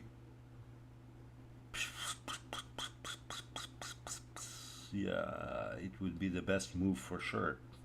But realizing I lose a piece here, maybe I would be tempted.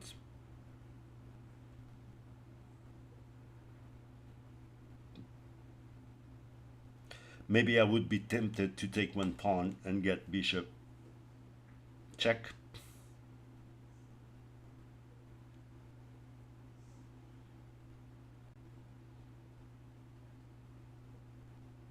And then go for the queen trade.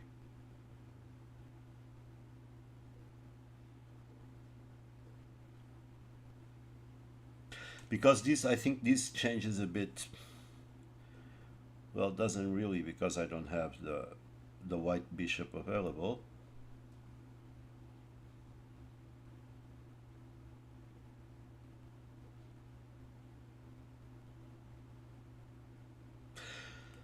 Okay, knight.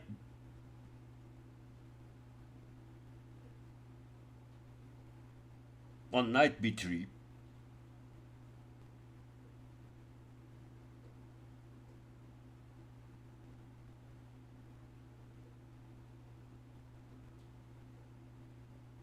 I could maybe go after this rook, but no, not very big hope.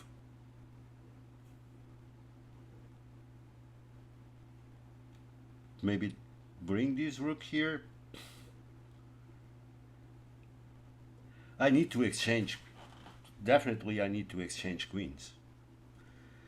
Yeah, but I was down. I was down. Okay, Domagoy Radman.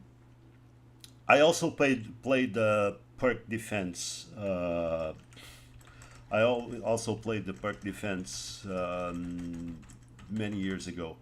The problem for me with the perk, okay, so the perk here, you go, the perk goes basically like the King's Indian, all right? The problem is that I always get stuck with my bishop, especially the white bishop and this knight, and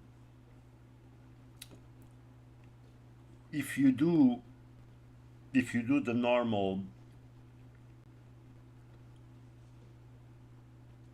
if you do the normal King's Indian, okay, I usually play only King's Indian on if the opponent plays d4. D4, then I go on the King's Indian. Okay, so that's my opening. Okay, because I find it pointless. The perk starts with this move, with d6. Okay, and yeah, you can go on the perk. If they do this, you do this, and then they might come here and you go, and you end up kind of a King's Indian again. Okay, because there is even some shenanigans here. You take, if they take, then you take, and they take.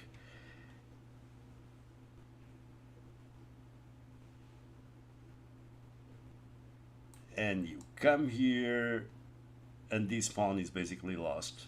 Okay, because even if they try to protect the pawn, you got a check over there, and then you get the rook. That's my understanding. Okay, if after this move anything they do basically or they actually, the best move that they need to do is king back there again, because any, if they don't move the king there, they're going to lose the rook, and you get a a nice end game with the rook up. Okay, so this is kind of the purpose of the perk. Okay, but here usually they go something else, and then you fianchetto your bishop, and then you have a huge attack here on the king side. So I feel more comfortable playing if they play e4, I go for the Caro-Kann. If they go d4, I go for the King's Indian, because it kind of I think the perk is called the hyper modern opening, and highly educated. Please correct me on on the chat if I'm wrong. Perk is called the hyper modern opening, and I feel that this move is unnecessary in the beginning, so you can just develop normally and calmly.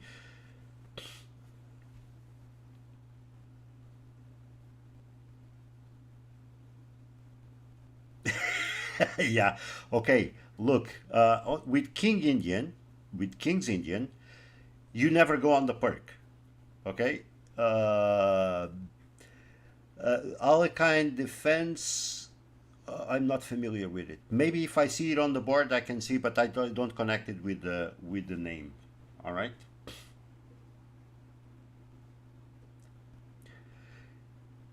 Yeah, perk is against e4. All right. But with e4, as I was telling you, I use the Caro-Kann. I love the Caro-Kann. And I don't know, does chess.com allows you to send messages to friends? Whoa, whoa. I'm so unfamiliar with this. Um, is it you can send a message to a friend in chess.com? Like, I don't know. Let me check if I have. Oh, okay. Um, you see here, Rob, Robert Ramirez. Okay, he is a big fan of the perk defense. He's a streamer. I will acknowledge him later on my streams.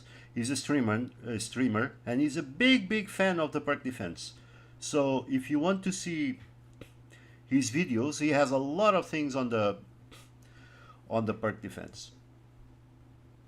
All right, if you want to see the perk, that's the way to do it. If you want to see the Caro-Kann, there is another streamer, an international master, that is just amazing. He shows you everything, and it's my one of my resources. Uh, I will like to acknowledge them on stream one by one, but just because you guys are here, um, it's Alex Manzea. Alex Manzea, Caro-Kann Fun number one. Caro-Kann, he does the Caro-Kann, he does the Java London and the London system, and he's my main resource of study. Okay, I hope these tips help you. Uh, I don't know if you guys, both of you guys, if you guys invited me or not to be your friends in here in chess.com. If you want to do it, it will be nice.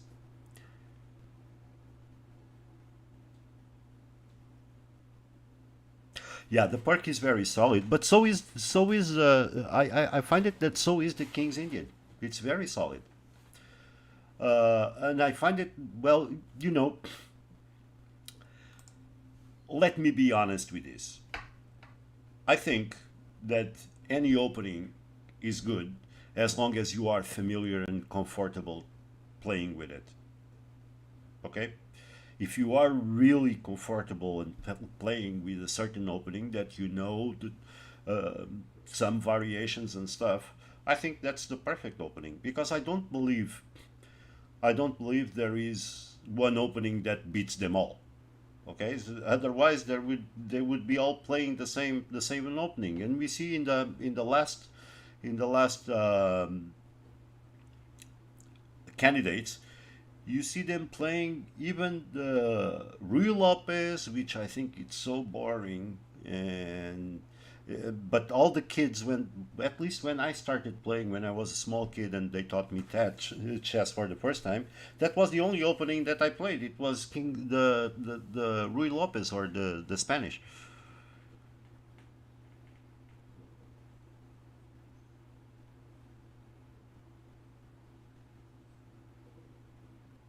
Yeah, as at knight f6 is like like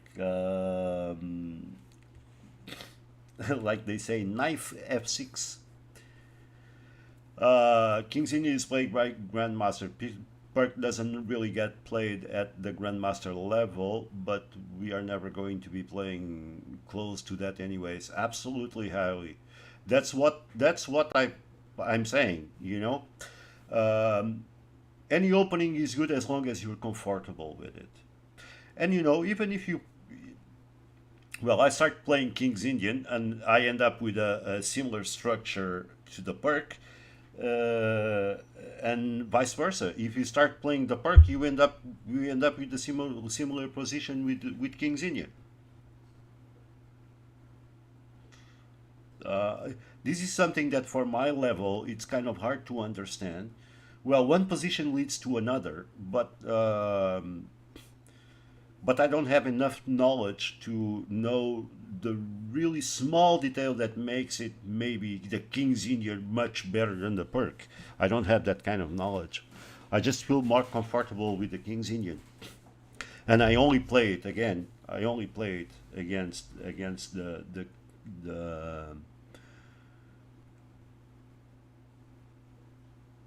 if the opponent plays the queen pawn opening. Oh, okay. My elo now. So this is the today. Today is a good Friday for me. My elo now. It's been up on the record 903. So it's been up today. It was a good day with one loss and two wins. And they say I played 72.1%, and maybe we could.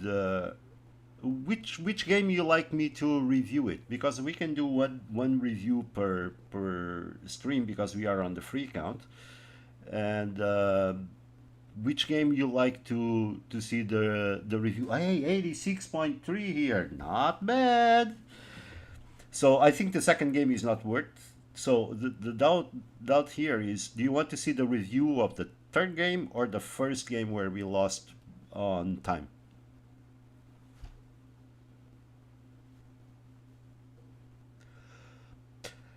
I've took a look at the I will at McCade. It says accelerated dragon is very similar to King's Indian as well, so that is why I feel comfortable migrating to it. Uh, yeah, I took a look at the accelerated dragon also.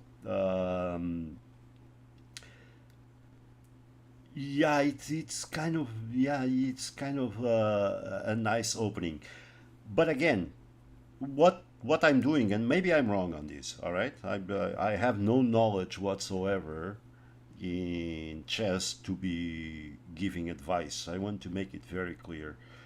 Uh, but I think, and please correct me on that if you don't agree. I think that you should pick two or three openings, okay, and stick with it and play hundreds and hundreds of games until you're very comfortable, because you'll gain experience and you're playing with something that doesn't make you lose all the time because you're getting more knowledge on that opening, and you stick with it. And then when your level in chess goes up, then you can start looking at other stuff. Oh, 903 was your max elo. I'm gonna tell you, a few years ago, maybe 7 years, 6, 7 years ago, I was, I was, I was, I had a period where I was kind of very, very active in chess.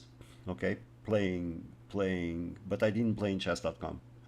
I played in Lee Chess, and I reached 1,400.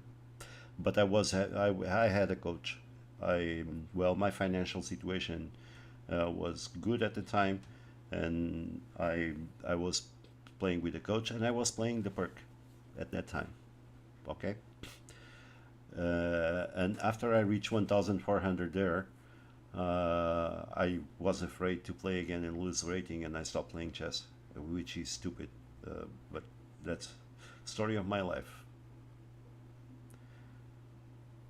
So, in since we arrived in chess.com, so the last we today is day 20. All right, so actually the 30 days, you can see our progress in 30 days. Okay, but if we see all time,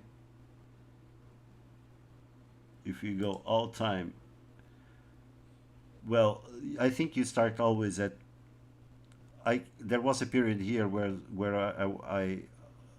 I was 1,000, and then I really dropped. Okay, so this has been, I think everybody, I think chess.com, everybody starts at 1,200, something like that. Okay, and I had some good streaks here, but this is July 20, this is 21,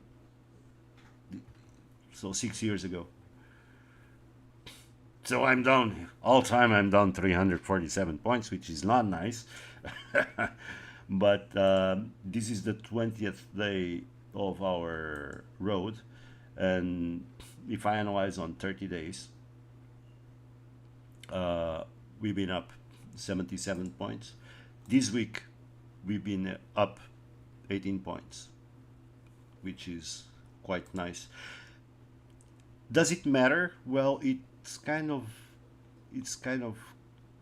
comfort food, you know. You can see the results.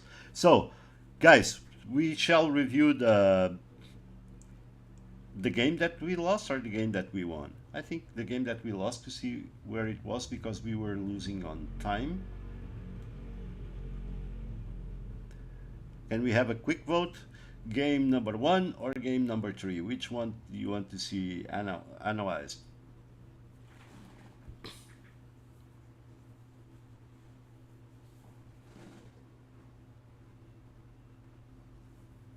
Hello, hello, hello.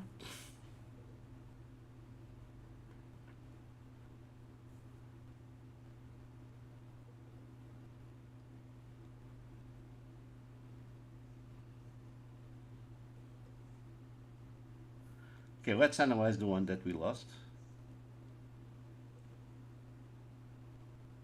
Sicilian Scandinavian.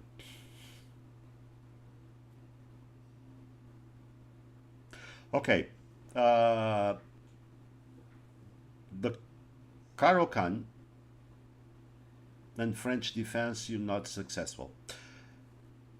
Yes, again, don't play too well. Experiment, of course, with them, but in training games, but concentrate on one. That would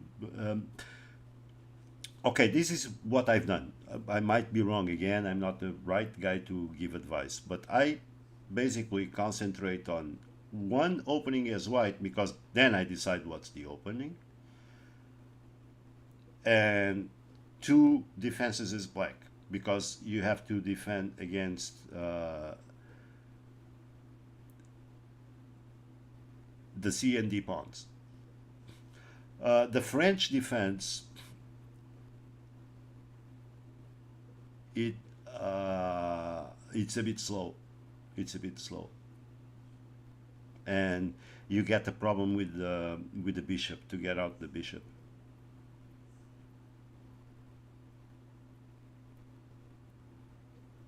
So sometimes the Caro-Kann looks like a French defense, but with the bishop out in some situations.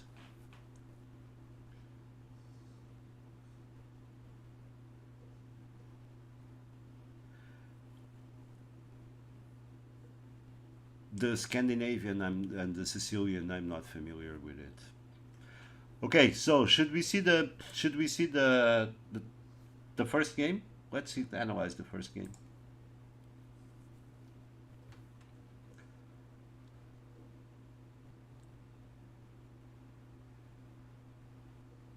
We had one missed and we lost on time, so let's review this game. Let's see how stupid I play. Oh, not that. Okay, one blunder versus two blunders, one miss versus zero, two mistakes when one, 8-8 on best moves.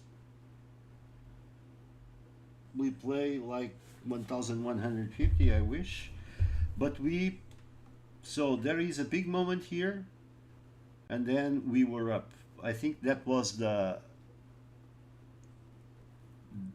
night that night move. Let's see the review. Okay, so I open. This is the okay. He actually wants to move my knight. I thought about it after done it. After I've thought about it after I played it. I'm completely honest, because this knight here would prevent this knight to come up, and I don't have a knight here.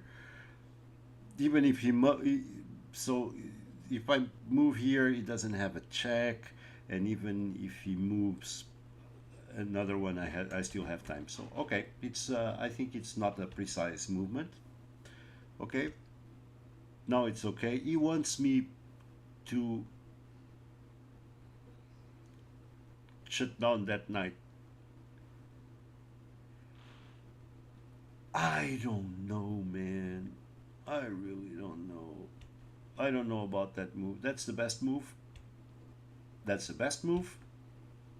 That is good. That is okay. He wants me to put the bishops. Man, I don't know about that. Okay, that is a good move. He still wants me to go with the bishop that way. I know, because he's maybe scared of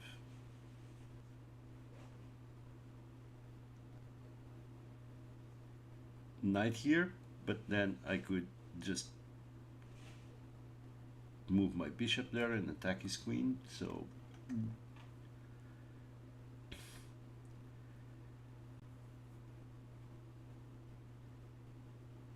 okay, there, this is good move. He prefers me to take with the bishop, but still pretty even. He still wants me to take. I'm not ready to take. I'm not ready to take because if he takes, I get a monster free rook in here.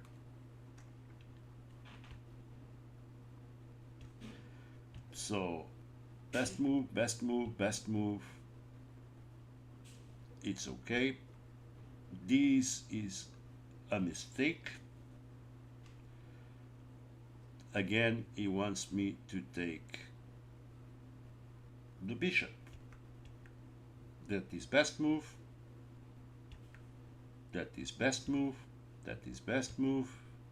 That is okay. He wants me to move the knight out of the way. And I... for what?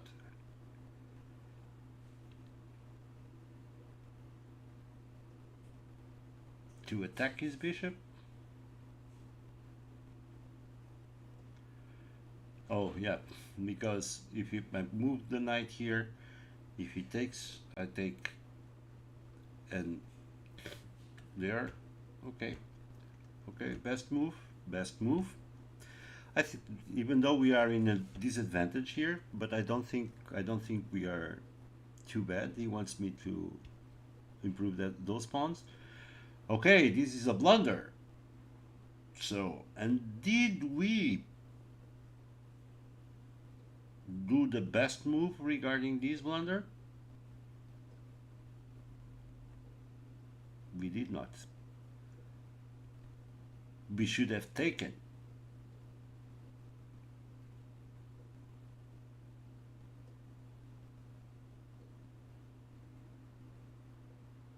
Okay, I was scared. Of course, this is super tasty. I was scared because pawn takes. He takes with the queen.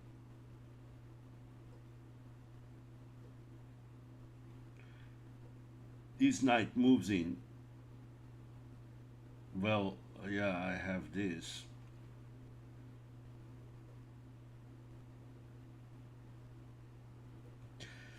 I was scared of opening my king. But you can say, hey, stupid you, if he takes, that was a major blunder. Okay, this was best move to protect that thing, yeah? Here, his knight move was really good because I was coming with the queen. This is okay, he prefers the bishop.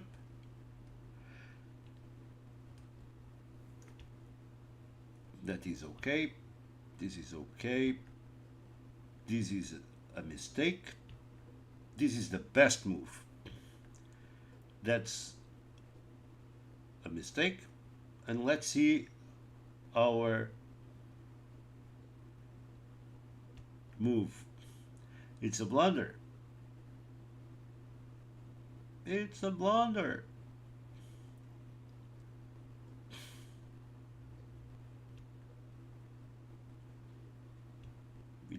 And that's a blunder. Now, I take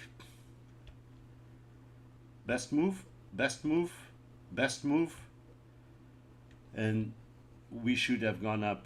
Remember, on the game, if you look it back,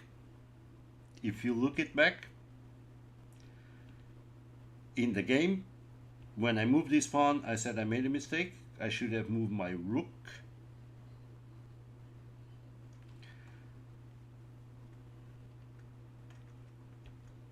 But he wanted me to move my pawn.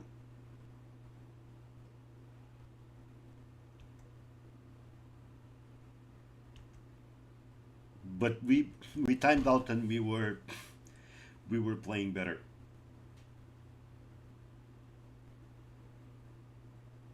I timed out, but we were playing better.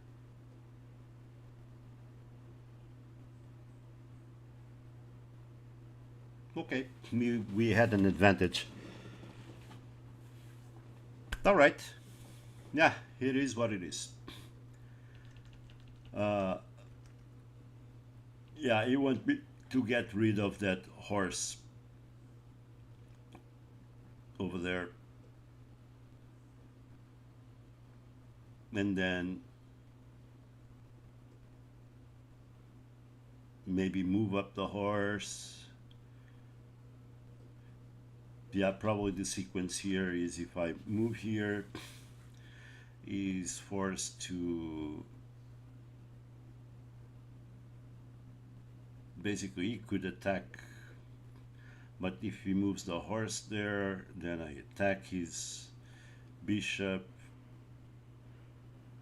Bishop takes. I take his rook. He needs to take with the queen, and I get his bishop, and I got a monster thing there.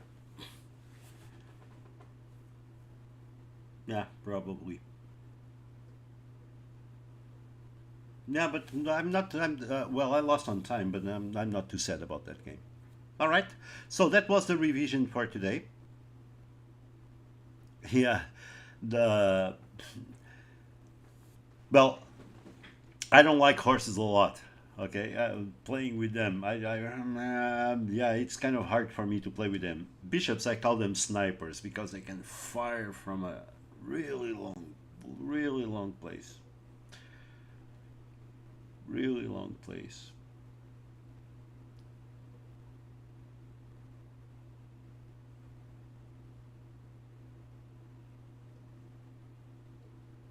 Anyway, yeah.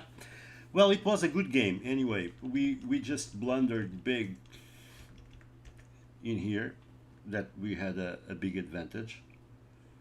We should have taken, and if he takes,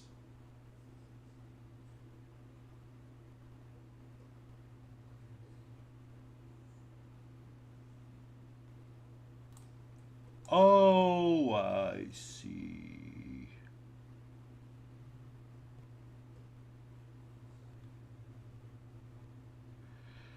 I see.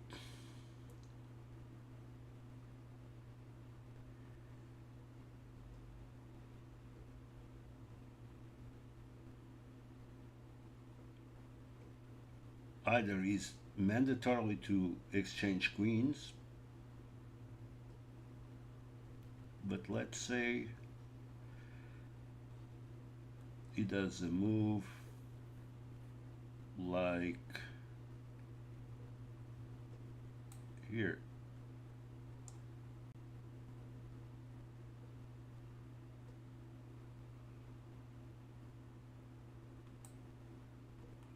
Then he goes here, best move. What if he goes here?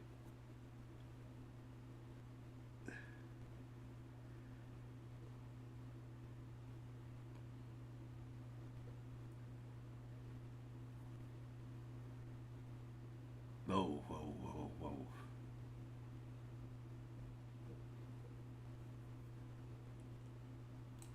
Okay, attack his queen, no problem. Surely this was what I was thinking. Okay, I get a free rook. He has no chance. But still kind of complicated.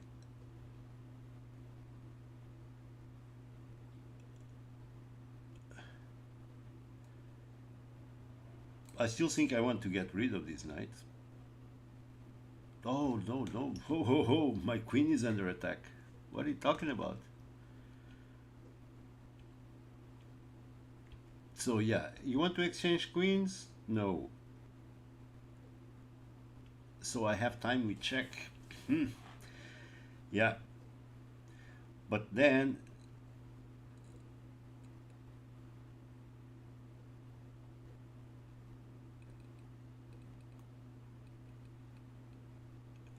what if I do this? He gets his rook, that's the best move, alright. He gets it here.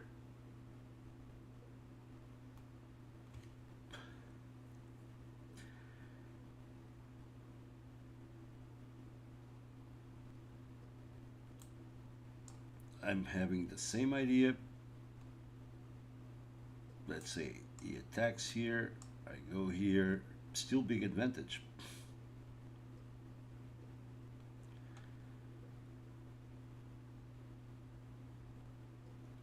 Let's say tries, yeah, he can try this to lock my queen. Let's say if I go there with the knight, anything. Oh, that was the best play. Okay, here.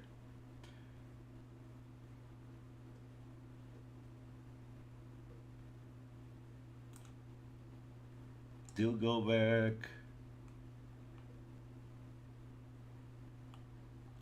He's got a nasty check there. Oh, I wouldn't be prepared to do that. Honestly, I wouldn't be prepared to do that. I would just move the king here, which is a blunder.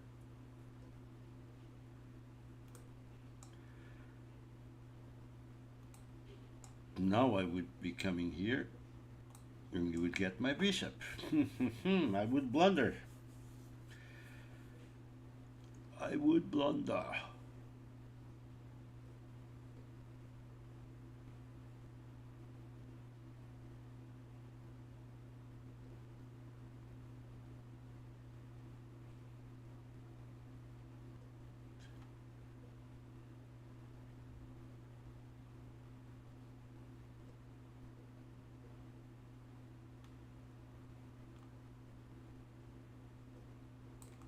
Probably I would go this way.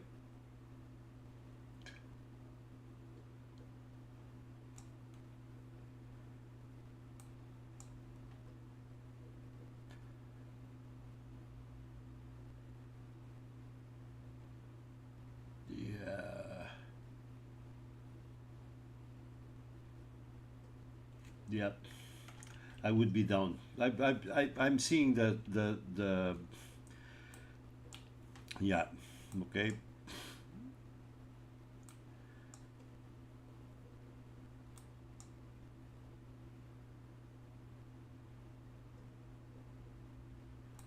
What is suggesting?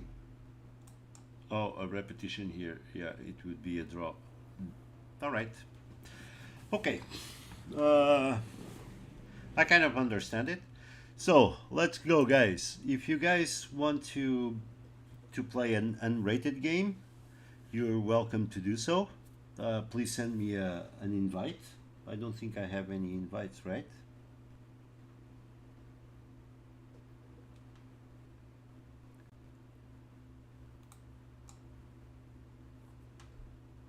Otherwise, we are going to finish this week's and today's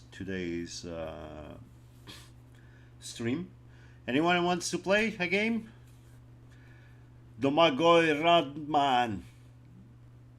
Domagoj Radman. You want to go for it? Or our friend highly educated? If you guys want to go for it, now it's the time. Or we can, while you're thinking about it, we can move to kind of the surprise in the end. For the surprise in the end with chess news, some chess news, and also that I always talk about the grandmaster or something. Some chess news, the grandmaster on the road, to see if you guys can guess who is my idol in playing chess.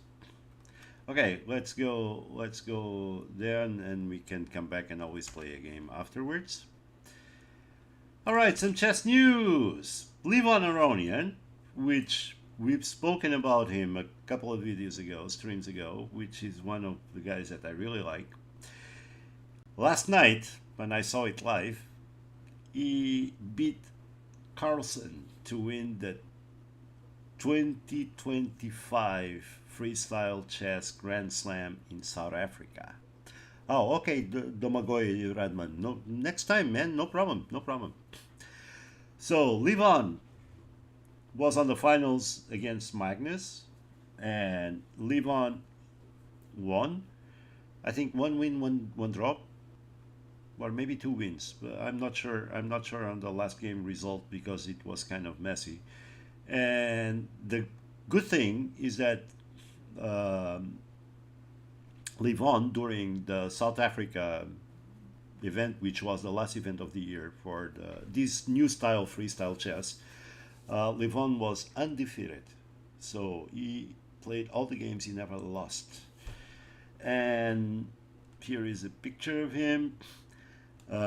He played really well against Magnus. He didn't let Magnus do the Magnus things, and he kept his coolness. And it was beautiful to see. He had the support of his wife that was there. His kid was there. He was so happy, and he's such a nice guy.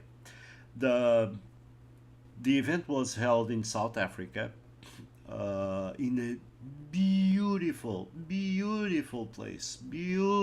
place, amazing, oh, like paradise. Um, and Livon, which I like a lot, won. However, he was not the champion of the Grand Slam. He ended up in second place on all the events that they held. The first one was obviously Magnus. Uh, and I have to say here, I will talk about Magnus on another stream. But one thing that I really hated is that in the end they did the interviews with everyone, and Magnus did not do the interview. He was pissed off about losing to live on, and even if you guys go and see when there was the interview with the German, there was a German, I can't recall his name now. Maybe I'll scroll down and check. There was a German grandmaster that ended up in third, and they were interviewing him, and you could see Magnus on the background just kicking stuff, literally kicking stuff on the phone. He's mad. Even when he received the prizes for second place on the South Africa round, and the prize for being the freestyle chess Grand Slam overall champion, he put up a fake smile to the camera, and he was really close face. And this is something that, okay, Magnus is a great player. He's the top player right now in the world, no doubt about it. But I don't like his attitude. I think I know that chess players are arrogant by nature. They should be, and they are really upset when they lose. Yeah, I understand that, but these top players should know better. And I really don't like his attitude. And yesterday it proved again. So Aronian, that is 43 years old, is the oldest participant and did not lose a single game during the event. Uh, Carlsen already had the Grand Slam Tour title, but finished second in South Africa. This is the German. Vincent Keimer took third place. Fabiano Caruana, another great guy and very nice guy, finishing fifth. Okay, and FIDE official recognized the freestyle chess format and congratulated the winners. Well, I I Damir Neratic, I think that's your name, Damir Neratic. Welcome. Um, well, about this FIDE, the Fédération Internationale des Échecs, if I'm not wrong. Um, I think it's politics, really politics. I don't know. What do you guys think about freestyle chess? I really don't like it. The super grandmasters love it because I think they're tired of doing studying openings, the same stuff, and so on. But and freestyle is kind of crazy game. Actually, freestyle was proposed by Bobby Fischer. He called it 360, I think, if I'm not wrong. Okay, I don't know if they have a picture here. No, they don't. Of the event. If you look at it's not, they were broadcasting on YouTube, so if you look at the event, the hotel where they hosted it with a golf course and everything, it was really nice. And they even played underwater chess. Okay, they dumped these guys on the pool and playing chess on the bottom of the pool. It was kind of cool. But this freestyle chess, I don't know. I don't know. Well, it doesn't. I think maybe for grandmasters because they're boring of playing other games. Oh, the place in South Africa is Grootbos. Um, the chess 960, not 360. Yeah, but it was proposed by Bobby Fischer, I think. Um, I really don't. Well, chess is hard enough for me as it is. Uh, yeah, freestyle is kind of direct middle game and skip openings, uh, and they kind of have predefined positions for the random way that the pieces are held on the first and the eighth rank. I think there is a bunch of combinations, and they have a lucky draw to see which combination they'll play. And I don't know. Maybe for these super grandmasters, it's interesting. Oh, thank you so much, Damir Neratic. I'm a football fan, and I think we have players from the Eastern Europe that use have these accents on their names, and they are pronounced Titch in the end. So I remember that. Thanks a lot and welcome. Yeah, I was saying freestyle is not. Yeah, definitely not for me. It's something that I'm never going to to look at. Chess is complicated enough um, as it is. So, congratulations to Livon Aronian and his beautiful family that was there supporting him. He's got a very interesting, also, and sad um, story of life. I don't want to go forward too much into that, but I'm so happy to see with his wife, beautiful, beautiful lady, very supportive of him and their kid. Really, it was really nice to see them supporting. And actually, she said in the interview that they were there to support him and to make sure that he was in the best mood and relaxation in order to concentrate on his chess and win games. It was really, really awesome to see. Because the life of these guys are not it's not easy. It's not easy. They're studying all the time, and I guess it family hurts a bit, at least at this level. So, congrats again to live on, and hopefully, and I really need to say that hopefully Magnus Carlsen starts having a better attitude, because after all, this freestyle thing is only being held because it was kind of promoted by him. Fit is recognizing it because of, I think, believe because of politics involving him also. And well, that's the state of things. They had fun, they enjoyed it, good for them. All right, but yeah, Magnus needs to work on his attitude. I mean, in the end, he was the champion of the Grand Slam. He didn't win in South Africa. Hey, give an interview. That's what you're there for.